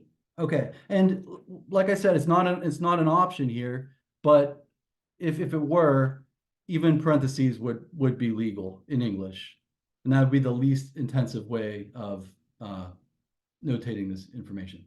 Okay, so just a quick grammar question there, not too bad. All So right. Addie, you're good? I know. Yes. Okay, She's thanks. on board. All right. So here's another grammar question. I could tell it's a grammar question immediately. They'll always use this phrase talking about conventions of standard English. If you see these words, just think grammar. And I could tell it's also a pronoun question because I see all these pronouns in the answer choices. So they're testing us a little bit on pronoun antecedent agreement, and it looks like they're testing us on contractions. That's an E. Hard to write on this tablet. E. Okay. Ugh. Well, it's not letting me erase that, but that is an E, trust me, antecedent. All right, I'm going to read the question, and we need to figure out, do we put a contraction in here? Do we put a possessive pronoun in here? You know, they give us some options. And we need the antecedent. All right, I'm going to read the question. In quantum computing, qubits, short for quantum bits, trap electrons and function like artificial atoms. Unlike transistors, each added qubit doubles the computer processor's power. Blank exponential. All right, so they want us to pick the Antecedent. antecedent? Would be power, right? Yeah, so this is the antecedent, power. I'm going to put power here in my little thing. So we need a pronoun that can refer back to the antecedent power. And power is singular, so I need a singular pronoun here, and it is actually going to be a contraction. It is exponential. This is a contraction. IT apostrophe S means it is. So I'm going to read the corrected version in the sentence. Unlike transistors, each added qubit doubles the computer processor's power. It is exponential. It's exponential. They're trying to trick us with something like answer choice C. We are exponential. That would mean you and I are somehow exponential, but that doesn't make any sense. If the antecedent were qubits, we could use a pronoun they if we had the contraction they are, but we don't have that as an option. Since this is not in our answer choices, I can't use that. I think that's why B is a trap. Because they are exponential. If we were talking about the qubits, that would make sense. But THEIR is a plural possessive pronoun. I would be like their shape, their size, their color. It just doesn't fit here. And answer choice A is a singular possessive pronoun, but we needed the contraction. So that's why this one is D. Are you guys good with the pronoun question? Everyone's good? All right. So we'll keep moving along, and the more that we practice these will become second nature. And the second I know it's a grammar question, as soon as I see the words conventions of standard English, my brain is just going to a grammatical place. I'm thinking about rules about semicolons. I'm thinking about rules about commas, rules about coordinating, go through subordinating all that, conjunctions, yeah. all of those types of things. Okay. So here is our last question for the first module, and it's a paired passage. Make a note of that. Paired passage. And so what I would do first, when I see paired passage, I go right down and underline this. Oh yeah, and the Blue Book software allows us to underline or highlight anything we Because want. that's gonna help us. Yeah, we can read that absolutely ahead. do that. Mhm. Okay, so with the paired passage, we have two pieces of text from two completely different authors, and we can safely assume the author of passage 2 probably does not agree with the author of passage 1. Although they're talking about a similar topic, in this case fracking, they probably disagree. So, or maybe they agree, but maybe the author of passage 2 agrees to a lesser extent than the first author. So we've seen pro-con relationships. Maybe the author of the first text is for something, for a particular cause, and maybe the author of passage 2 is against it. So just be aware that these are different viewpoints of the same topic, usually. All right, so I am going to read this first passage about fracking, and then I'm going to read the second passage about fracking, and they are asking us, how would the author 2 respond to a claim made in passage 1? All right, so I'm going to read passage 1 first. The uncovering of large concentrations of natural gas in shale formations presents a dramatic opportunity for energy utilization in the U.S. and abroad. New technologies such as hydraulic fracturing and horizontal drilling drastically increase the amount of natural gas that can be extracted from shale units. Although fears over leaked methane gas as well as contamination from hydraulic fracturing fluid have led to a moratorium on these processes in some areas. So the main reason I think that this is a tricky question is that they are expecting you to know what a moratorium is. I'm just going to tell you what it is. It's a ban. But this text one is pretty positive about fracking. All right, now I'm going to read the passage from the second author, and we could just safely assume that the second author probably disagrees with the first author, although they're both talking about fracking. Now, in my birthplace, attention has turned to the pockets of organic matter trapped in a layer of black shale known as the Marcellus Formation. I think about how the spoiling of lives happens so often in places considered second rate, like Appalachia. That our mountains are fracked is certainly related to the kind of cultural power we don't carry. We never quite catch a break in the national circulation of stereotypes. Hillbillies, we are called, misfits of the mountains. Okay, so based on this information, how would our second author respond to the idea that fracking is banned in some areas? And I think the key to this question, the first thing is to realize that a moratorium is a ban. The second thing is to realize that, oh, it's only banned in certain areas. That part is important. All right, let's look at some answer choices here and see if we could decide on how our author number 2 would respond to the first author. Public outcry will lead to greater restrictions on hydraulic fracturing. That's an option. The harmful effects of hydraulic fracturing can be mitigated by greater regulation. That's another option.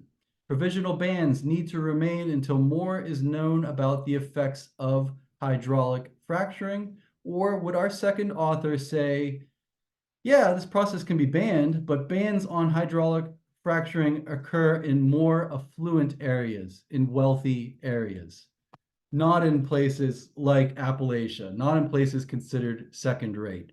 That's absolutely what our author would say. So sure, it could be banned in some places. It's not going to be banned in Appalachia. It's going to be banned, I don't know, in a wealthy area. Fracking is illegal in Mount Lebanon, just to give an example of somewhere around here. But it is legal if we drive maybe an hour east of here, an hour west of here. As soon as we drive somewhere where the hillbillies live, it's permitted. So there you go. That's probably what So our how author many, would say. how many see this? And that one's kind of tricky. It's a tricky one. How many see the right answer now? So thank you, Great. guys. Okay. Addie, you're good? Okay. So I now want we're to hear her voice. I want to hear you say, Yeah, I'm she- fine. she's Addie, good. are you fine? Yeah, I'm good. Yeah, Thank she's you. good. All right, let's move on to the second module. So let's assume we did really well on that first module in English. These questions should be getting harder. This is a good sign. Let's see if they are. All right, so here we have another excerpt from a novel. In this case, it's not a few individual quotations. We have to read this whole paragraph or so. So this is from the 1860 novel, The Mill on the Floss. This should be underlined or italicized, actually, by George Eliot. So I am going to read this, and they want to know about the conduct of the Dodson family. So you should probably read that first. I just did. All right. Okay, I know, but Now I'm going to read the excerpt, and let's see how we could characterize these Dodsons. There were particular ways of doing everything in that family, so that no daughter of that house could be indifferent to the privilege of having been born a Dodson, rather than a Gibson or a Watson. Funerals were always conducted with peculiar propriety in the Dodson family. The hatbands were never of a blue shade, the gloves never split at the thumb. Everybody was a mourner who ought to be, and there were always scarfs for the bearers. When one of the family was in trouble or sickness, all the rest went to visit the unfortunate member, usually at the same time, and did not shrink from uttering the most disagreeable truths that correct family feeling dictated. If the illness or trouble was the sufferer's own fault, it was not in the practice of the Dodson family to shrink from saying so. Okay, so how could we characterize a Dodson? Do they advocate individual expression above collective identity? I don't see any indication of that. They all follow. Yeah. All right. So it doesn't seem like they're very individualistic. They pride themselves on acts of benevolence and mercy. I'm not seeing any kind of mercy here. It sounds like they just go and attack family members, especially when they're in the wrong. I'm going to cross out B. What about C? Do they observe matters of decorum? Absolutely, right? Even the hat band has to be the right color. So looks are important. And do they exhibit a tendency toward reproach? Absolutely. They all pounce simultaneously on the family member who's making a mistake. This is the correct answer here. And let's look at a wrong answer, D. Is there anything compassionate about them? They're not trying to help their family members. They're sinking their teeth into their family members, especially if it's their own fault. So it's definitely not D. So the decorum, the hat bands are perfect. Everything at the funeral is perfect. The gloves are perfect. Everyone is a mourner who ought to be. So appearances are important, and they tend to have a self-reproach. All right, so that's the Dodson question. And it doesn't matter that we've never read this novel. This novel is probably 500 pages long. All we needed was this tiny little bit to make a selection. All right, on to another one. It's a fill in the blank type question. So we are going to read the answer choices back into the sentence. Only one of them will make sense. 3 of them will be gibberish. So try it ahead of time. Yeah, work ahead of me, absolutely. Annabel Lopez Ochoa's work, Tiburones, for Ballet Hispanico, deconstructs mainstream media's penchant to discriminate and stereotype elements of Latinx culture. Ochoa utilizes her choreography to blank such insensitive portrayals as West Side Story and shape a more authentic perspective of Latinx identity. Oh, and yeah, so it's Sharks and Jets. That's what this Tiburones is all about. Now I'm kind of getting it here. Yeah, and so they're insensitive, so that's negative. Yeah, so I think we need a Negative. negative answer choice. Exemplify would be a positive word. I'll put a little plus sign here. I am going to read it back in the sentence. Let's see if it works. Ochoa utilizes her choreography to exemplify such insensitive portrayals. Would we want to exemplify something that's insensitive? Nope. What about applaud? I'm going to put a little plus sign here. Ochoa utilizes her choreography to applaud such insensitive portrayals as West Side Story. I don't think that's going to work. I'm going to put a plus sign next to promote. Ochoa utilizes her choreography to promote such insensitive portrayals. Would you ever want to promote an insensitive portrayal? Absolutely not. Let's put a minus sign here next to criticize. Perhaps she criticized such insensitive portrayals as West Side Story, and that makes perfect sense. So always read the words back in the sentence before you settle on an answer. And here, if you're noticing 3 answer choices that are all extremely positive words, they don't work here. We needed a negative word. So you might want to think about the charge of a word. Some certain terms are pejorative terms. Some certain terms have a negative connotation, such as to be critical of something, criticize it. All right. On to number 3. All right, it's a grammar question. I can tell it's immediately tell it's a grammar question because of those words. So I'll make a note that it's grammar. And they just mix the grammar in with the reading comprehension. They're all just in the same section. So 1 minute you're doing a grammar question, next minute you're doing a reading comprehension question. They're all just kind of smushed together. All right, so just looking at some answer choices, I think that they're testing us on run-ons. But let me read the question, and we'll sort of decide which answer choice is not a run-on. Acoma pottery was first produced in the Acoma Pueblo region of New Mexico, over 1,000 years blank. The thin-walled pottery is made of fine clay. All right, so I'm going to look at answer choice A. It looks like answer choice A contains 2 independent clauses joined by a comma. So I'm going to read it. Let's see if it'll work. Acoma pottery was first produced in the Acoma Pueblo region of New Mexico over 1,000 years ago, comma, featuring traditional designs such as thunderbirds and geometric patterns. The thin-walled pottery is made of fine clay. So here we have a run-on. It's called a comma splice run-on. Make a note of that, comma splice run-on, but it's still a run-on.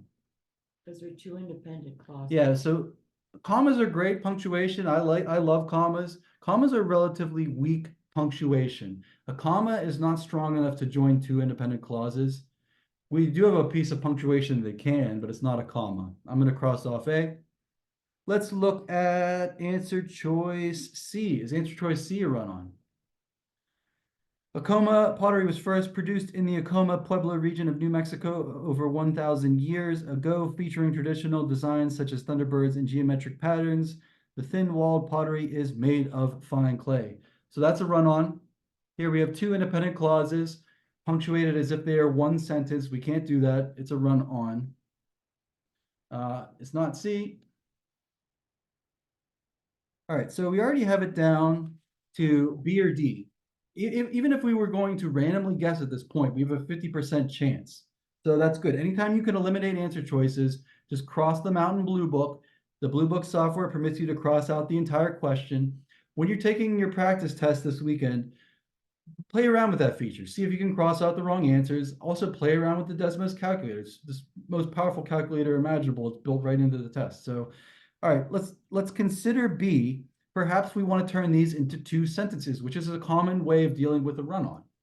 All right, Acoma pottery was first produced in the Acoma Pueblo region of New Mexico over 1,000 years ago, period. So that was one sentence. Next sentence, featuring traditional designs such as thunderbirds and geometric patterns. The thin-walled pottery is made of fine clay. So answer choices B and D are very similar. It just comes down to this comma. Do we need the comma and it's B, or no comma and it's D? I just, show of hands, who thinks it's B? I'm seeing some hands. You guys are all correct. We did need that comma. So this is a participial phrase. The participle is this word featuring. So if I'm going to have a participial phrase here, you do need the comma. Featuring traditional designs such as thunderbirds and geometric patterns, comma, the thin-walled pottery is made of fine clay. So that's the right answer choice. So excellent work on that one. That is a grammar question there. They will test you on run-ons. Every SAT, you're going to see run-on sentences. Just get used to them. Every SAT is going to test you on sentence fragments. Just get used to finding the sentence fragment. Hey, can you correct a sentence fragment? Of course you can. All right, on to number 4. It looks like it's another one of these sentence completions. We just have to fill in the blank. I am going to read the answer choices back in the sentence. You know what else I'm going to do? Even before that storm might be coming. Uh-oh. You know how your telephone sometimes sends you an emergency alert? I'm starting to hear that. So, hey, if we lose power or something, if there's an electrical storm, just bear with us. We're usually back up and running in 5 minutes or so. All right, so what I was going to say before I heard that alert, it's probably the National Weather Service. I'm going to put a little minus sign next to these negative terms. Obstruct, hamper, curtail. I'm going to put a little plus sign next to facilitate. Even before I even read this question, I just noticed a difference in charge in these phrases. Some positive, some negative. All right, here we go. For centuries, books were copied by hand. The world's access to information was initially based on this time-consuming and labor-intensive process. By inventing the movable type printing press in the mid-15th century, Johannes Gutenberg initiated the mass production of pamphlets and books that helped blank the global dissemination of knowledge and ideas. I'm going to read the word obstruct back in here. Did he obstruct the global dissemination of knowledge? I don't think it's going to make much sense. Johannes Gutenberg initiated the mass production of pamphlets and books that helped obstruct the global dissemination of knowledge. That makes no sense. What about hamper? Did creating a printing press hamper the dissemination of knowledge? Nope. What about curtail? Did it curtail or end the dissemination of knowledge? That makes no sense. Let's try the positively charged word. Let's try facilitate.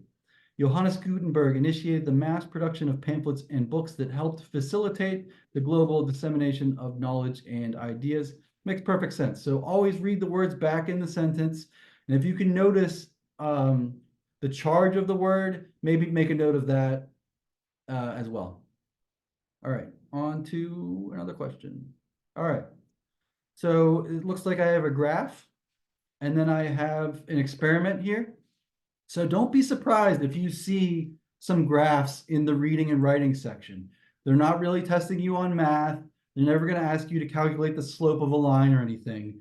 Really, it's reading comprehension, but they just want to know, hey, could you read a graph? Could you read about this experiment? Could you look at the graph? And could you pick something that correctly illustrates what the graph shows? So they want to know if you can read a graph. So just glancing at the graph, it says mean errors for 21 generations of maize superior and maize inferior rats. The maize inferior rats, that's this open circle line graph here. So those are the maize inferior the maize inferior rats. And then we also have maize superior rats. That's over here. And these are the maize superior rats. And it looks like my y-axis is just number of errors normalized. So the more errors that they make in the maze means that they're more inferior. It makes perfect sense to me. The fewer errors that they make means they're a superior rat for the maze test. All right, so now I'm going to read the experiment. I like to glance at the graph before I really even get too far into reading the experiment, but I'm going to read it. All right, so to evaluate his assertion that genetic traits affect variations in ability, Robert Tryon tested the proficiency of successive generations of rats in solving a maze. Oh, and those are our generations. That's the x-axis. Okay. He initially tested a random sample of rats with the maze and labeled the rats with the fewest errors maze superior and the rats with the most errors maze inferior. Tryon then mated maze superior males with maze superior females and maze inferior males with maze inferior females. Once the offspring matured, Tryon tested them with the maze and labeled them based on their performance in solving the maze. He continued the matched pair mating process for 21 generations, creating two distinct breeds of maize superior and maize inferior rats. And there are my 21 generations right there on the x-axis. So these are the initial rats, and then he starts mating them together, and we produce a maize superior rat. The data for that is right around here. And then we have the inferior ones at the top. They're making more errors. All right, now we just have to pick the answer choice that best reflects what's actually going on with the graph. All right, subsequent generations of maize inferior rats always, this word always is important, always exhibit mean errors greater than previous generations. So looking at our maize inferior rats, if this is what our graph looked like, this line would be going straight up because of that word always, and it's not. I don't think it's going to be answer choice A, but I'm going to consider the other condition first. All right, the other condition says subsequent generations of maize superior rats always exhibit mean errors less than previous generations. Is this a straight line trending downward? Nope, it's not. I mean, the data generally is trending downward, but not every time, not always. So because of those words, because of that word always in both conditions, we can cross out A. What about B? Do mean errors for maize inferior rats exceed 13 but are less than 20? I'm just going to look at the data. Are we above 13? Yes. Are we less than 20? Yes. So we're in the right window. Now let's look at the second condition.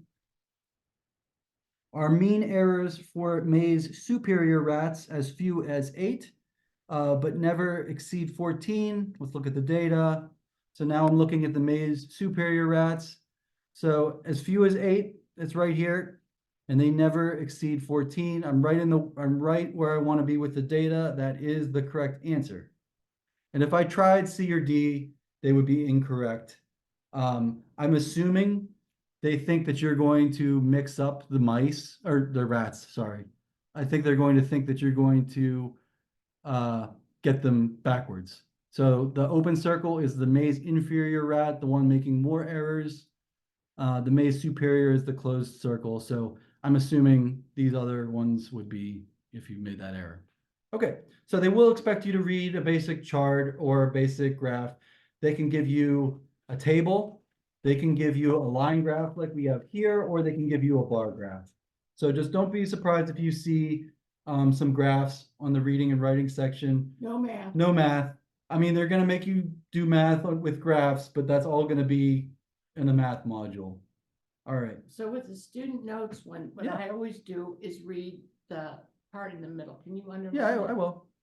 So Mrs. Hessler has a good point here. So this is a very, uh, it's a new question that they've introduced on the SAT. It's a student note question, and they give you bullet points. So they say, while researching a topic, a student has taken the following notes. Then they're going to give you some bullet points, and then they always give you a claim, something that you would support with evidence from the bullet points. And Mrs. Hessler, I think, is suggesting that we maybe want to underline this in Blue Book, because the software permits you to underline or highlight anything. So the student wants to emphasize the possible application of the nanocar. I'm going to underline it. How it's gonna be used. We need information from a bullet point or bullet points that supports this idea. And I want to mention this just ahead of time. They're not asking you to use every bullet point. You're probably only going to use one or two. So don't worry about using multiple bullet points. We just need whatever will contain the information about a possible application of the nanocar. If it doesn't contain that information, I'm going to disregard that whole bullet point. All right, let's look at the first bullet point. The concept of the nanocar was first introduced in the early 2000s by a group of researchers at Rice University, led by Professor James Tour. So that bullet point contains no information about the application of this thing. I'm gonna just maybe put an X there. I'm gonna disregard that bullet point for now. A nanocar is a molecule that is smaller than the width of a human hair. All right, so interesting, but I don't think that this explains an application of the nanocar. I'm gonna just disregard it for now. The original nanocar had a chassis, wheels, and axles, but no molecular motor. So it's fascinating, but I don't see an application yet here for the nanocar. I'm just gonna disregard that one. Nanocars may one day be used to direct drugs to specific cells in the body. There's our application. And I'm gonna read the last bullet point. The nanocars are typically moved across a surface using a scanning tunneling microscope. I don't see any application here. I'm going to disregard that bullet point. So really, I just need the, what is that, the fourth bullet point? 1, 2, 3, 4. Yeah, so I need this in an answer choice, basically, this one. So now I'm just gonna look at the answer choices. Answer choice A, STM is a tool that allows researchers to manipulate the nanocar on a surface. That is a true statement. I know that's a true statement, but that does not mention the application of the nanocar. I can cross it off. What about the next one? The nanocar may be useful for delivering pharmaceuticals in the field of medicine. Bingo, that's the right answer. That expresses the application of the nanocar. That came right from our fourth bullet point. Maybe we'll look at C and D just to make sure. Scientists have developed a molecular vehicle that is smaller than the width of a human hair. That's a true statement. That mentions nothing about the application of this thing. I can cross it off. The design of the nanocar, a result of research undertaken at Rice University, includes a chassis, wheels, and axles. So that's some information from a couple of our bullet points, but not the one we wanted. I'm going to cross it off. So these student notes questions will appear later on in the module, and just be aware that they're always looking for something, and I like to underline what you're searching for. Go to that first. Yeah, the Blue Book lets you underline or highlight things. Just do that first, So when then you go get one find of it. these, Yeah, be sure to go right there first. yeah. How many see that answer was correct, B? Yes, and You guys like it? Kenley, are you good with B? Kenley's nodding her head, yeah. All Okay, right. Addie, I have to hear Addie. Yeah, we have to, yeah. Addie, are you good with that one? Good, all Okay, right. good. So we're gonna do the same thing as we did last time. This is another one of those while researching a topic questions. And I'm going to I'm gonna underline the thing we're looking for. The student wants to compare the tendency toward cooperation beyond group boundaries between different species of animals. So that's what we're looking for. And I'm gonna look at some bullet points. And we need different species of animals. If the bullet point is only talking about one species of animal, are we going to use it? Maybe, but we need multiple species and we need cooperation beyond group boundaries. All right, so I'm going to read some bullet points and then we have to lock in an answer for this one. Evolutionary biologists studied two groups of great ape species, of a great ape species called bonobos in the Democratic Republic of Congo over 2 years. So just looking at our first bullet point, I see one species. I see bonobos. So are we going to use it? We'll see. A co-author of the study, Liran Samuni, reported high levels of tolerance between the different bonobo groups and pro-social interaction between certain members of each group that were more likely to reciprocate. Okay, so I'm still dealing just with bonobos. I don't have multiple species yet. So I do get the cooperation beyond group boundaries. That's in here. So are we going to use some of this information? Maybe, but still we're just dealing with bonobos. Let's look at this third bullet point. Chimps and bonobos are closely related to human beings. All right, so now I have multiple species, which I needed that. But is there any mention of cooperation beyond group boundaries in this bullet point? Nope. So are we going to use this information? Maybe. Let's keep going for now. Compared with bonobos, chimpanzees express greater hostility between unrelated individuals across different groups that can lead to instances of lethal aggression. All right, so now I am comparing multiple species. I've got bonobos and I have chimps, and we're talking about hostility beyond group boundaries. So we might use information from this bullet point. Let's look at the last bullet point. Situations of cooperation and reciprocity between outgroup members are not uniquely human. Okay, so could be multiple species because we're not maybe just talking about only humans. Let's look at our answer choices. Let's see if there's any that we can roll out. But notice we need both multiple species and we need cooperation beyond group boundaries. If we don't have both of those, I'm going to cross off the answer choice. Scientists observed a great ape species called bonobos in the Democratic Republic of Congo to assess levels of cooperation. So we only have one species here. I'm going to cross it off. Chimps and bonobos are some of our closest living relatives. So now I have three species. I have chimps, bonobos, and humans. But does this mention anything about cooperation beyond group boundaries? It does not. I'm going to cross it off. What about answer choice D? Chimpanzees exhibit cooperation within an individual group and may interact violently with respect to other groups. So I'm only talking about chimps, one species. I am talking about cooperation or lack thereof beyond group boundaries, but it's only one species. Let's see if answer choice C contains multiple species and contains this information about cooperation beyond group boundaries. Bonobos interact collaboratively between cliques, mirroring the pro-social behavior exhibited by humans between different groups. So that's the right answer. I have multiple species. I have bonobos, I have humans, and we are talking about cooperation beyond group boundaries. So that absolutely goes with our claim, the portion of which I had underlined. All right, so that's the student note type question. They always give you something you're looking for. That's why for this question in particular, I think you want to go in your Blue Book software and underline or highlight a portion of this question because they're always looking for something very specific. We're not trying to use all of the bullet points. We probably only ever need one or two in the right answer choice. So just be aware that we're just not trying to combine all the information into one thing. That's not the task here. We're just looking for something very specific to support a claim with evidence. All right, so that is it for our overview So of the put English. break until, It's 7:44 now. Let's do like a 5-minute break. Can we just come back at 7:50? Just round it up. so you can go get a snack or a drink. Yeah, and we'll use be the here. restroom. If you have any questions in the meantime, you could ask us, but let's take a break. And then what they're gonna need is the Algebra 1 packet, so show them that. Yeah, I'll write down the packet that we're gonna need. Back at 7:50 and find a packet in your materials. It's called Heart of Algebra 1. I think I have one here. All right, so let's take a break. Just see if we can find this packet, and we'll be back in 5 minutes. We'll be back at 7:50 p.m. All right, so yeah, take 5. You can use the restroom, you can grab a snack, whatever you guys want to do. And then we'll be back right at 7:50. I gotta find my packet.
Thunderstorm we're looking for.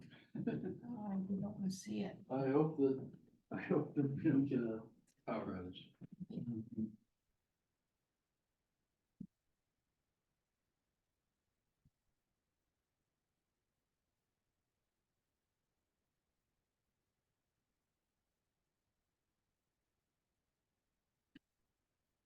So do you have heart of algebra? Oh, I'll bring it up. Okay.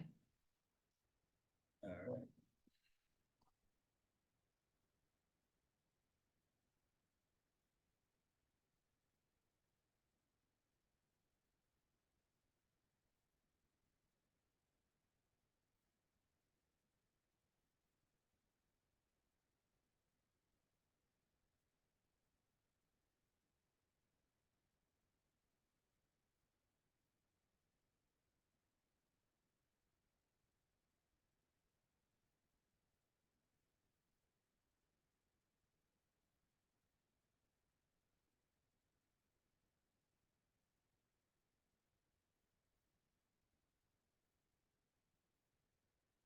All right, so it's 7:50, so we're back from break, and Art of Algebra 1 packet should look like that. All right, and here is Okay. that. So Addie, you're back? Yes. Okay, thank you. Okay, so we're diving into this packet. So the first page is just basically constructing algebraic models. So if we look at this, so word problems are sometimes hard for students. And so all we're going to do is translate these words into a math equation. Tom is X years old. Susan is, so we do S is 3 years less. It's not, so it's going to be 7 times Tom's age minus 3. So that's why it's answer choice D. Not so bad. So let's look at this one. Melissa paid $80 last month to her health club, and she went to the club at least once. If she went X times, what was her cost per visit? So most of you could just glean this, but let's just say X is 10. She went 10 times to the health club. So what was her cost per visit? Well, it's not going to be 10. It's not going to be 800, or she should have her head examined, paying $800 to go to the health club once. It's not going to be 10 over 80. That would be too cheap, but it's going to be D, 80 over X.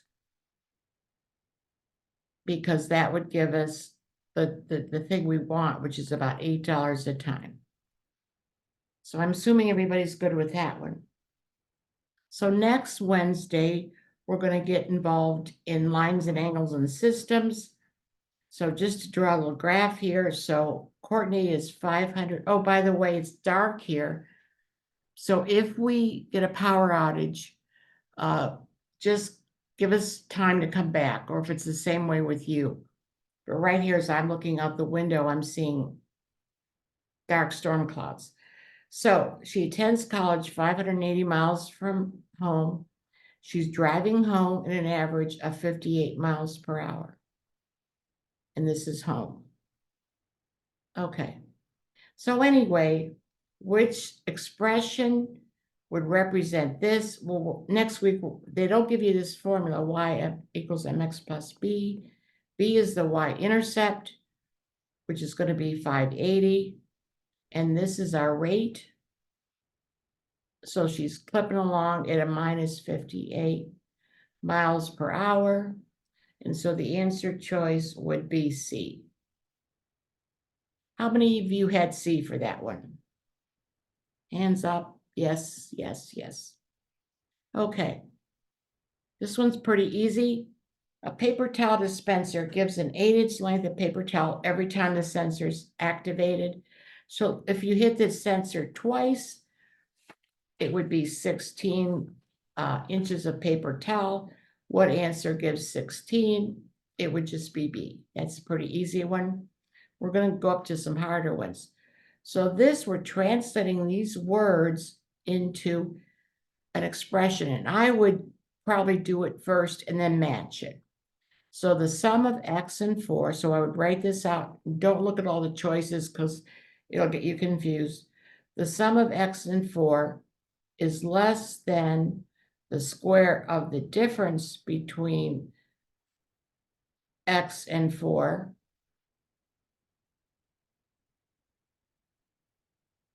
And wait, it's That looks right, right? Whoops, I got that up. Square the differences, X minus 4, yeah, that's good. Right? Yeah, X minus 4, but it's going to be greater than the square of 1/2 X. So here's my question. Do I have to square the 1/2 if it's in the parentheses? And the answer is yes. So that would be 1/4 X squared.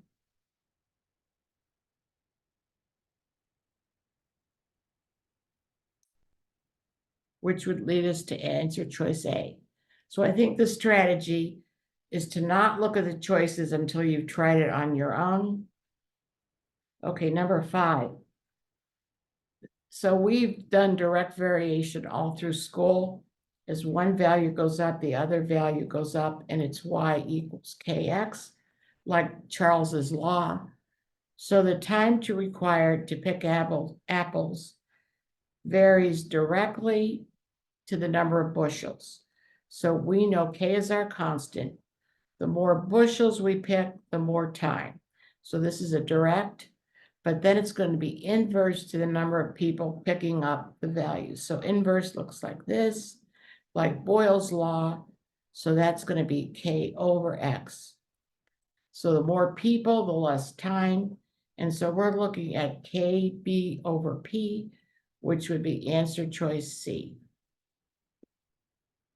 So are any questions on that one so far?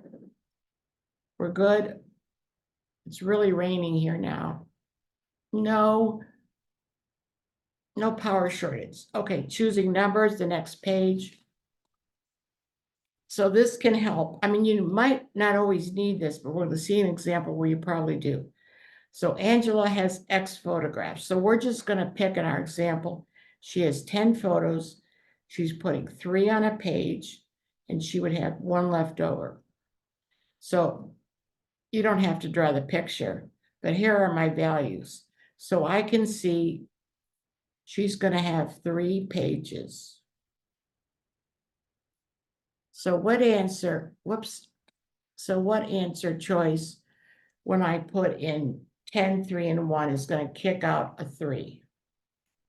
So A will just give me 11 over 3, no way. B would give me X plus Y, which is 13 over 1, which is not going to work. C is X minus Y, which is 7 over 1. We only have 3 pages, which comes out for D. So we have X minus Z, which is 9 over 3 pages. Thank you, College Board, for 10 points. So not so bad. So picking numbers, this one you might not have needed to, but we'll try an example in a second that you probably would want to pick numbers. Whoa, okay. Can we, yeah, I just want to get everybody in there, but also, I mean, it's kind of hard. is it raining in the North Hills yet, Savannah? Yes, okay. Sahana, yeah. Okay, so I'd like you to try this one on your own. We've done one like this before. You want to pick a number for the phone call? Yeah. Let's just say Not a million. no. So we'll just say N is 4. So pick an example and then see which one would give you the right answer.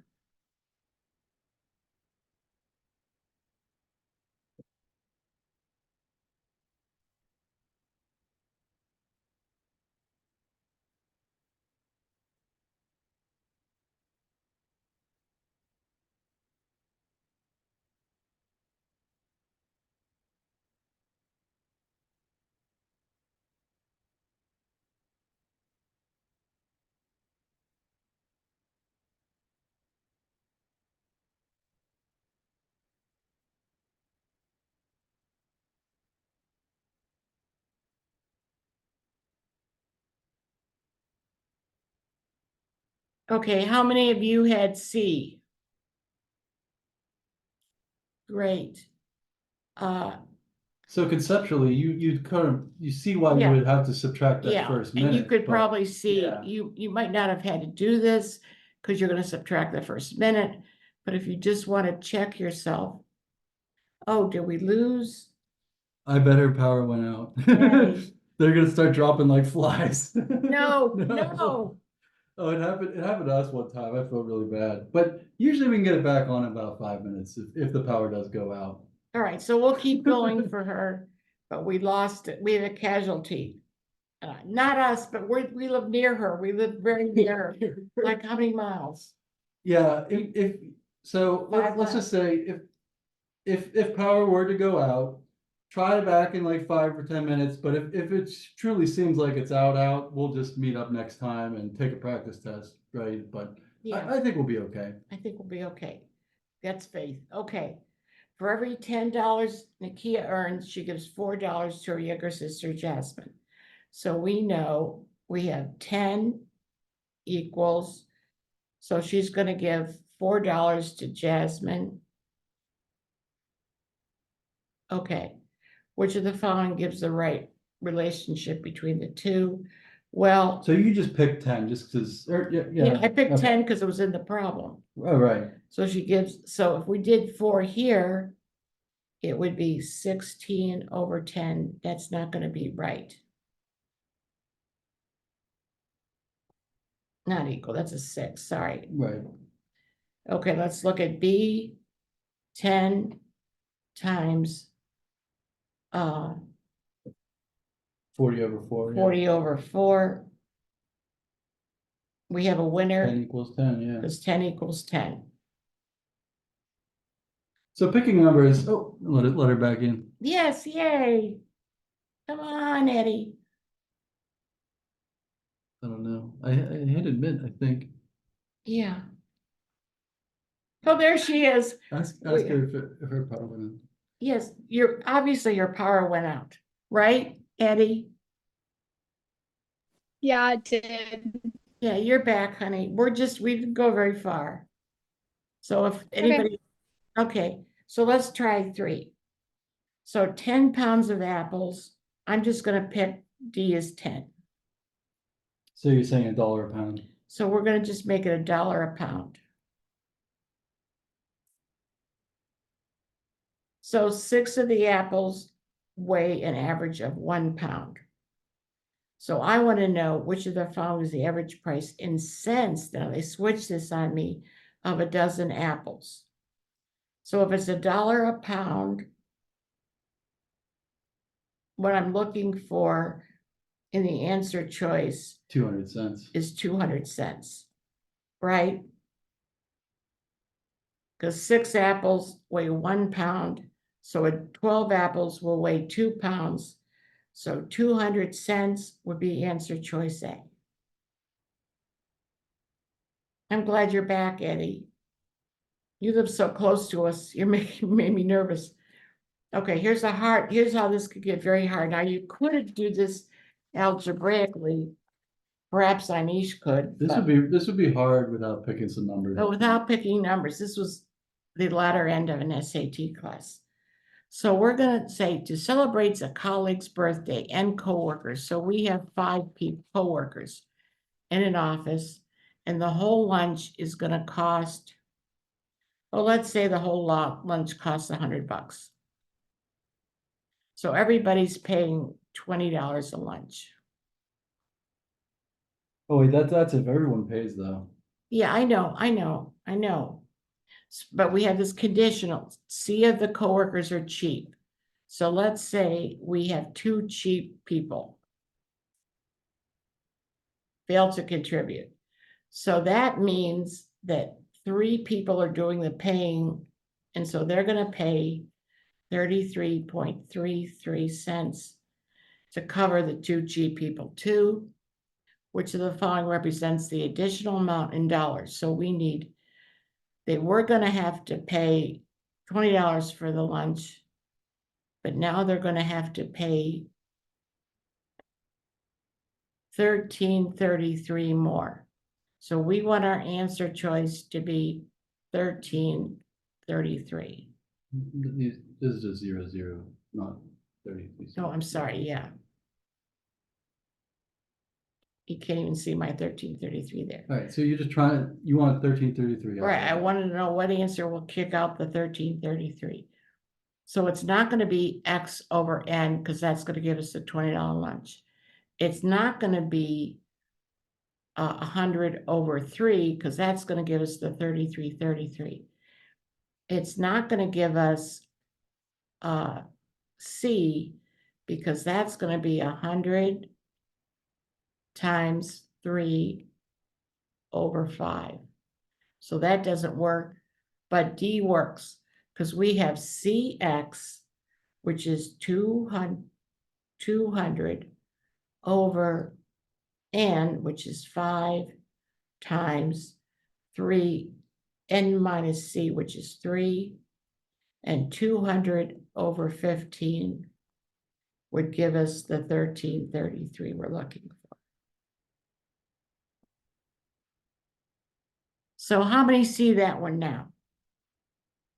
Hands. Sahana, thank you. So this is a strategy if you get in a real complex problem like that. Okay, let's try 5. A telephone company charges X cents for the first minute of a call. So we're going to just say X is 50 cents. And additional will make Y 25 cents. So a certain call is $7.75. So that'll be 1 minute for the first minute, and then 725 divided by 0.25 would be, that's going to be, let's see what, there's 29. 29, yeah, I because, use a calculator. yeah, well, I just figured out there's 4 quarters in a dollar, so 4 times 7 is 28 plus 29. So this call is going to cost us 30 minutes. Or, right, or I meant, Yeah, it's gonna be a 30-minute call. it's going to be a 30-minute call, sorry. For $77.75. But only because of those numbers you picked. If you pick different numbers, it might, yeah. Okay, so what answer is going to kick out that answer choice? In the interest of time, it's going to be C. Okay, so I'm going to have you guys try this one. You're going to pick a price for the pants.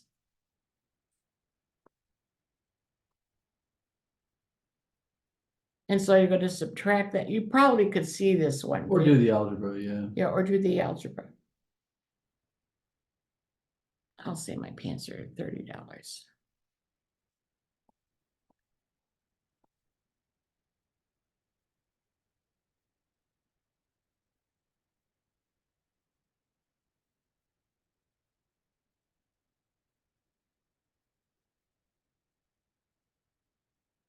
And so just looking at this one, the answer would be D, right?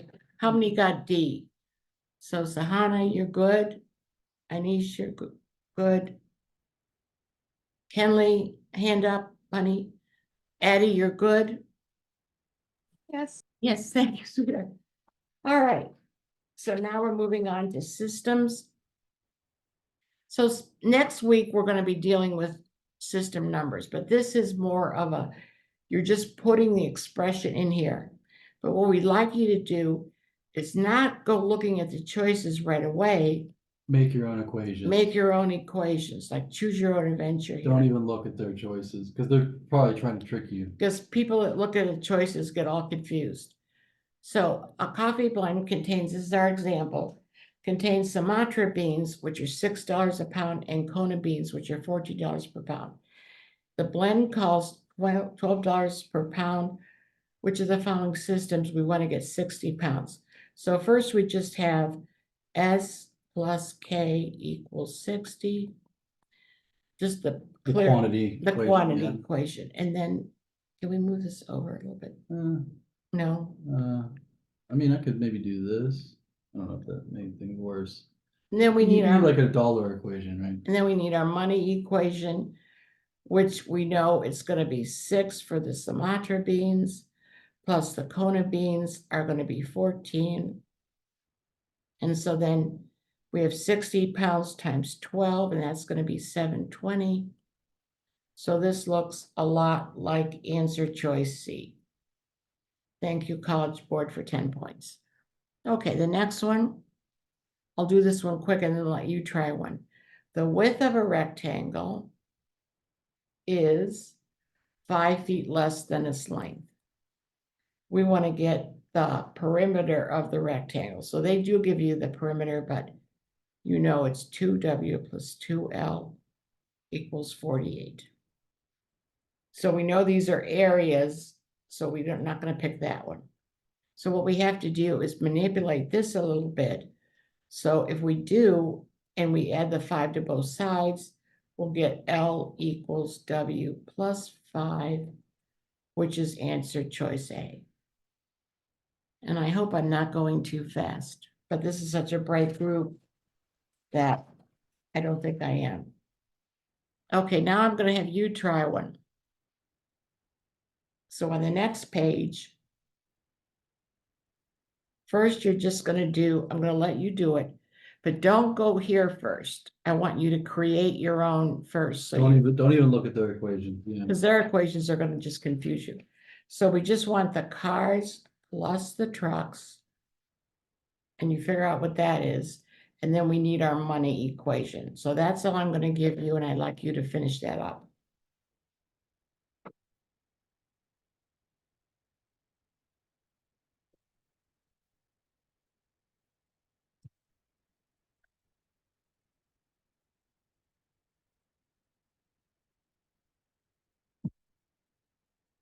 So they don't even want you to solve for X and Y. No, we don't have to solve, Oh, that's nice. but we just have to figure out our money equation. And like I said, the easiest thing to do is to write it out here, because if you look at all this, you're gonna get a little stymied.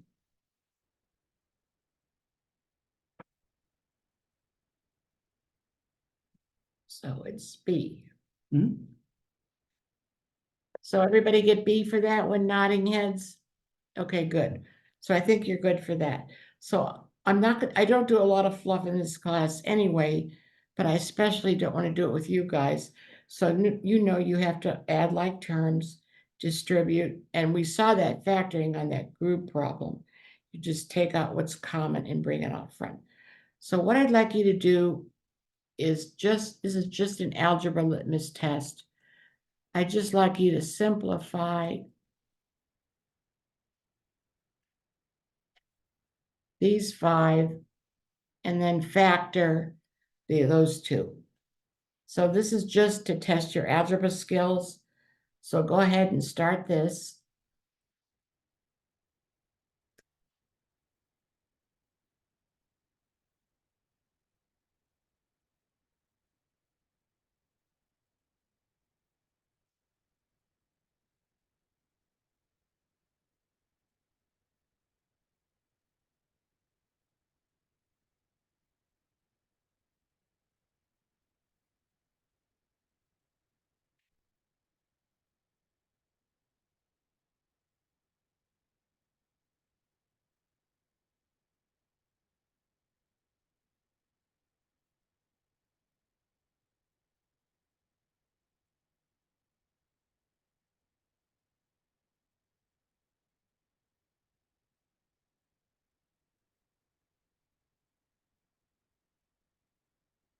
Let me get a minus sign off of this. It's not easy. This could be in any order, right? Yeah, any order. Doesn't matter.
Okay, so we'd just like you to check your own work. So number 1 would just be 3x minus y.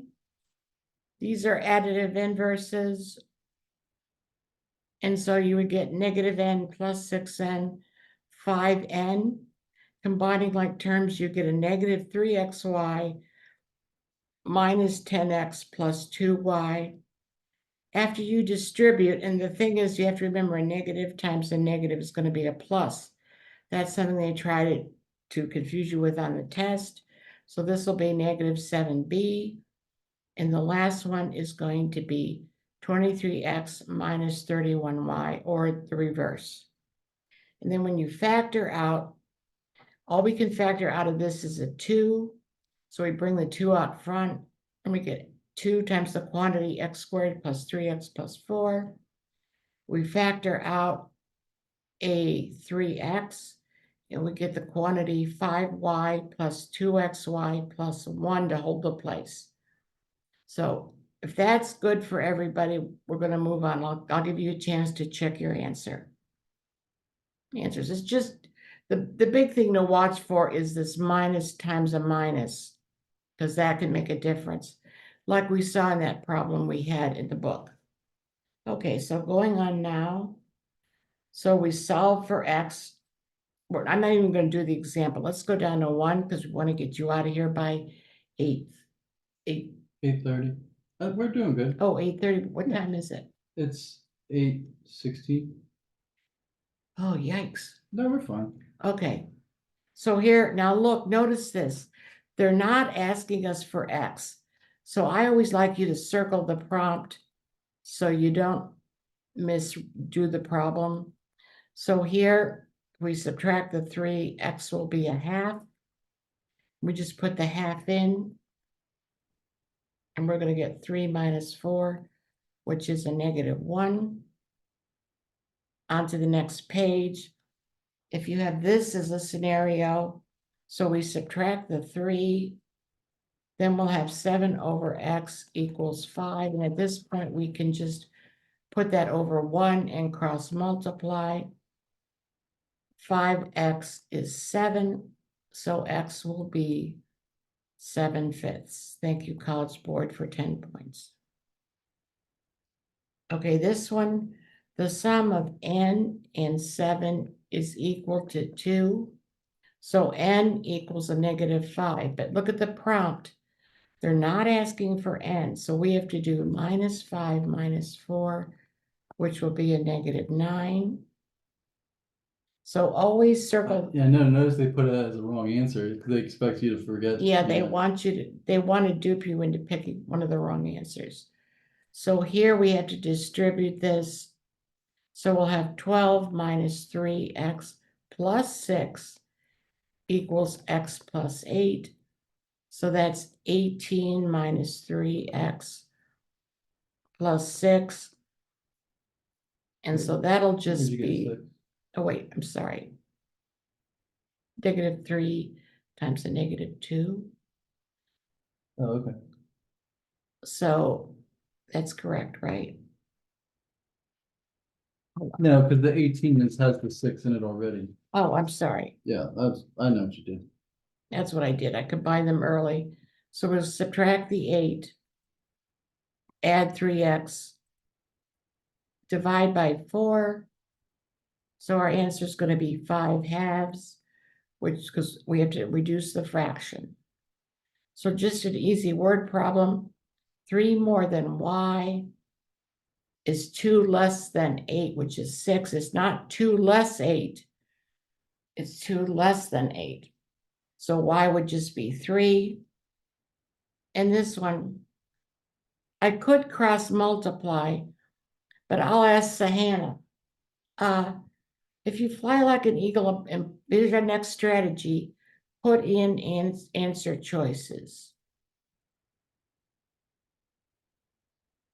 Sahana, can you sort of spot what what answer choice I could put in, and they would be exactly the same? 5. Yes, thank you. And you didn't even have to cross multiply. And I didn't even have to cross multiply. So on the top of this next page, this is the hardest it gets. So I'd like you to do the algebra. There's a little space down here, and I'm going to do it here, and let's see if we come up with the same answer.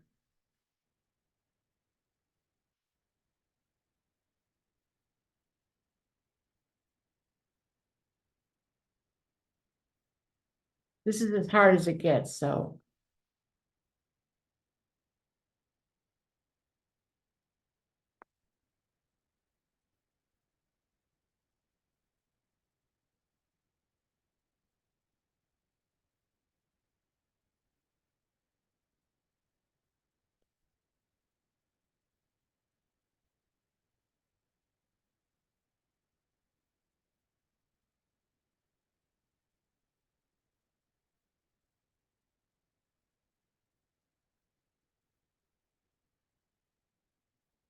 Now I'm gonna cross multiply, and this is the hardest as it gets, but I have a bright group here, so I think I'm okay. I'm just cross multiplying at this point.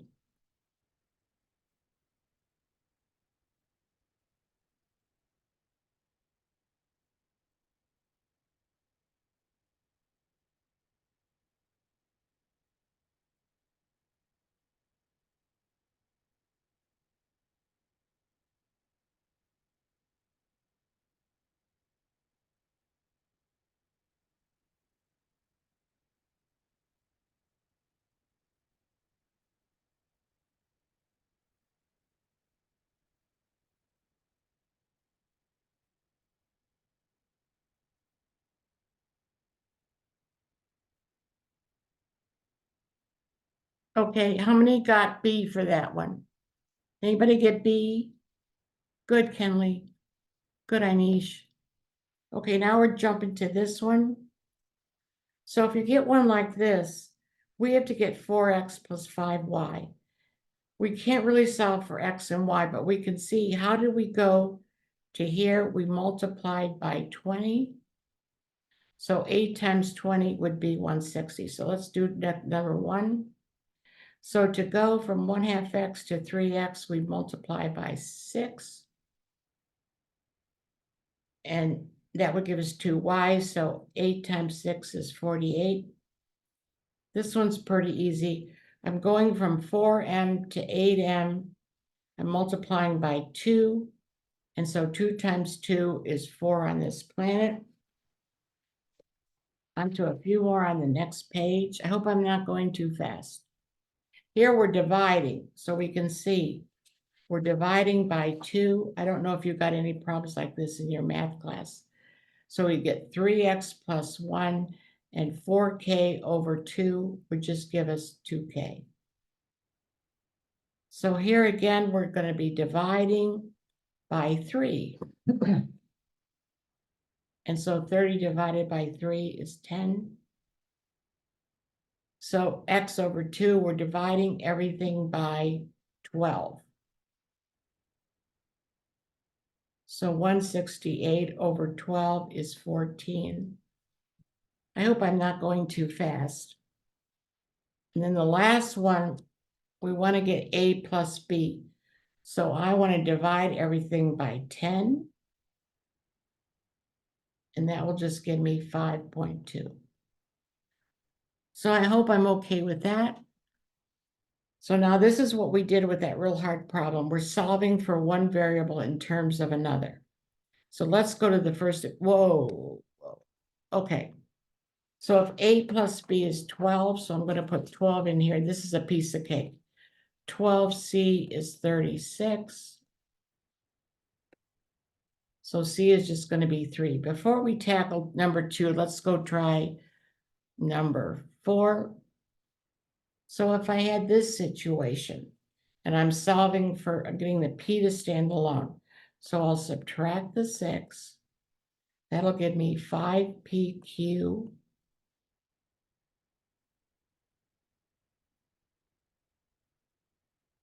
And what can I factor out here? I can factor out a p. So if I factor out a p, I will then have 5q minus 5r plus 1 to hold the place. And then all I have to do last step is divide by this quantity. And so I will get A. No, C. Oh, sorry. Sorry, I'll get C. See, I looked at the end, before you should do this ahead Yeah, of don't time. look at the answers. So everybody okay with that? Hands up? Oh, good. Okay, let's go to try B, which is a little tricky, and like I said, I'm doing, so we were trying to get X to stand alone, cross that off. So I'm gonna multiply both sides by X minus Y. And this would be a module to a hard one. So I'm gonna distribute the B. Now I want to get all the X's on one side because that's what my goal is. So I'm going to add BY to this and subtract an XY. So I'll have BX because I want to get all the X's on one side. This would be an end zone problem, obviously. So then I'm going to have a plus BY minus Z. Last step, factor out the X.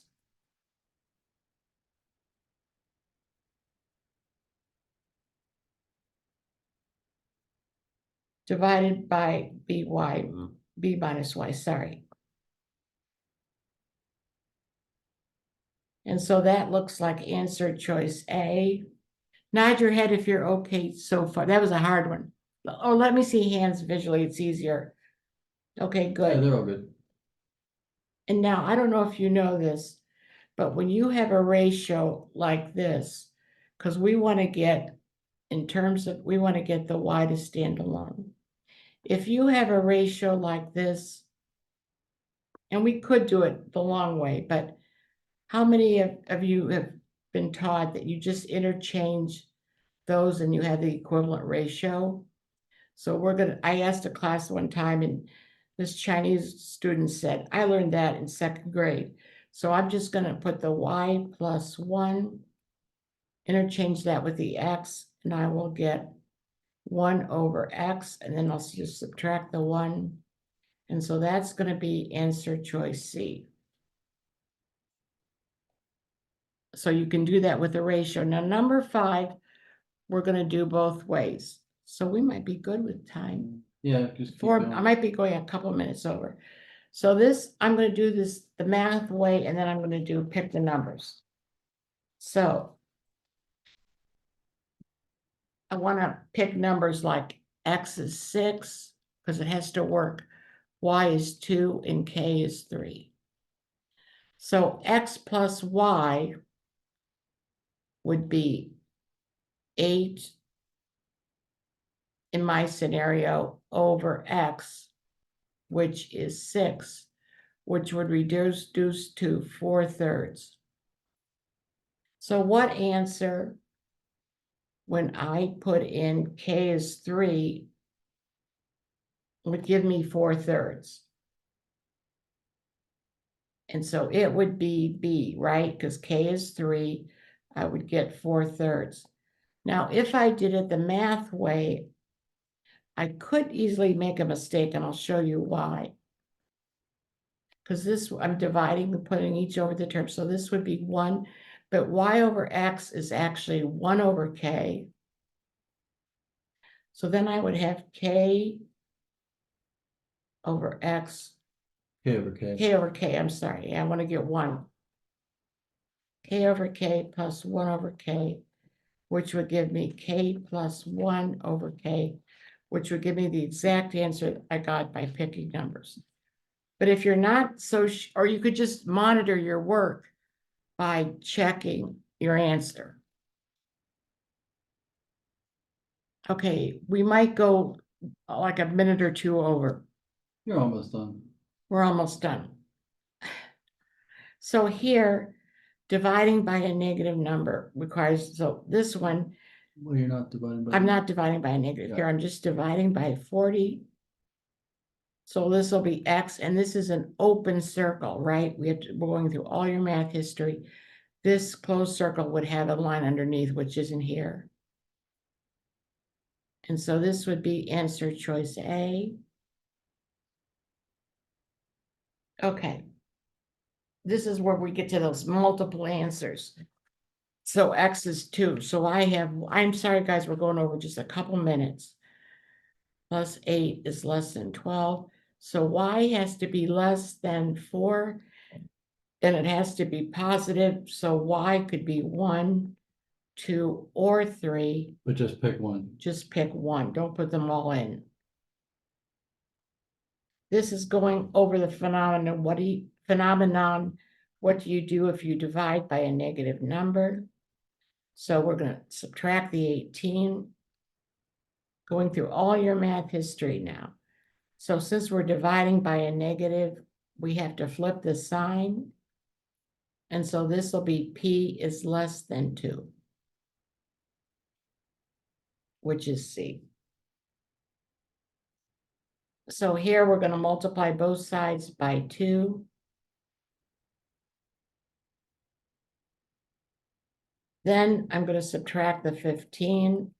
And so I'll get negative 3x is, well, so far it's less than 9.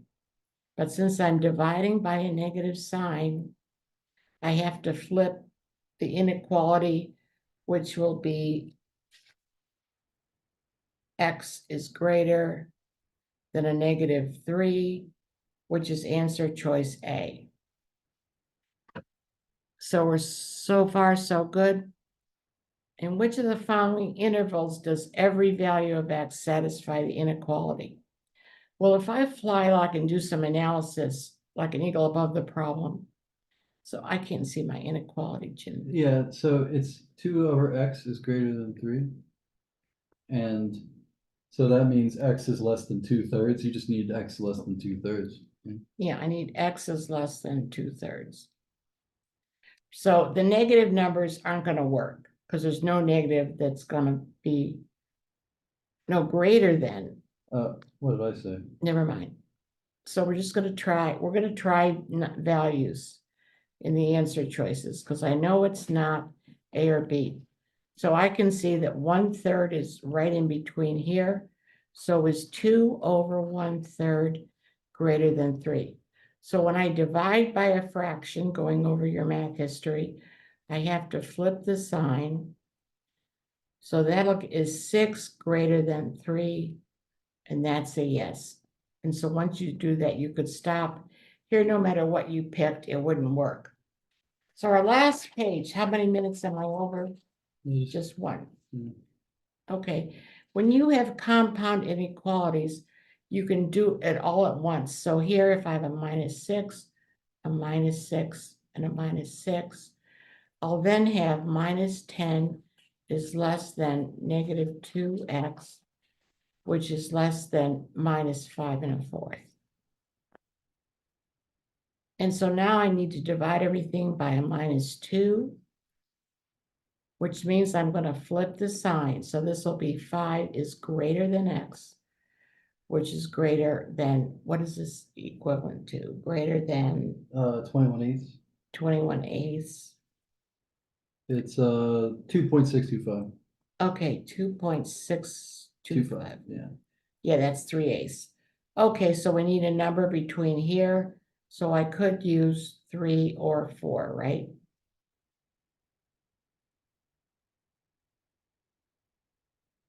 And I just pick one number.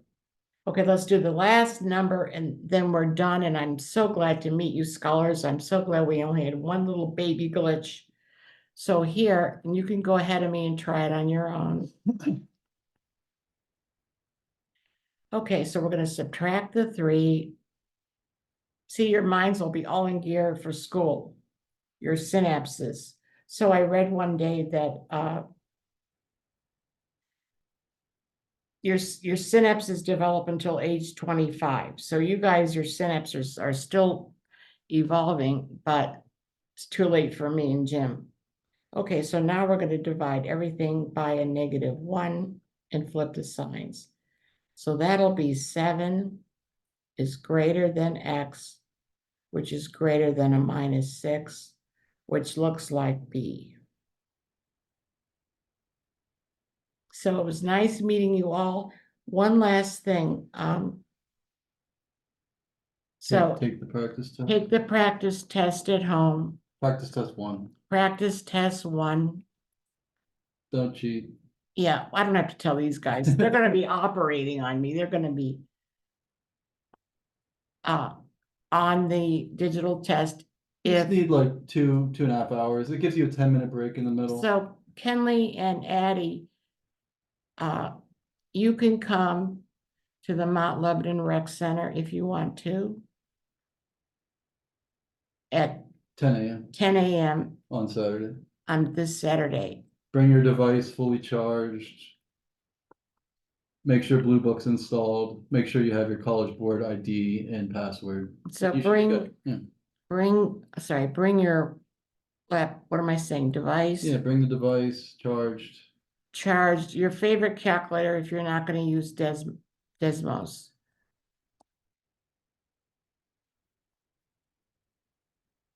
Or you can take it at home, which, Yeah, the rec center is on Cedar Boulevard. so it's the ice the rink. rec center, I know Kemley knows, Addie, do you know where the Mount Lebanon Rec Center is, hon?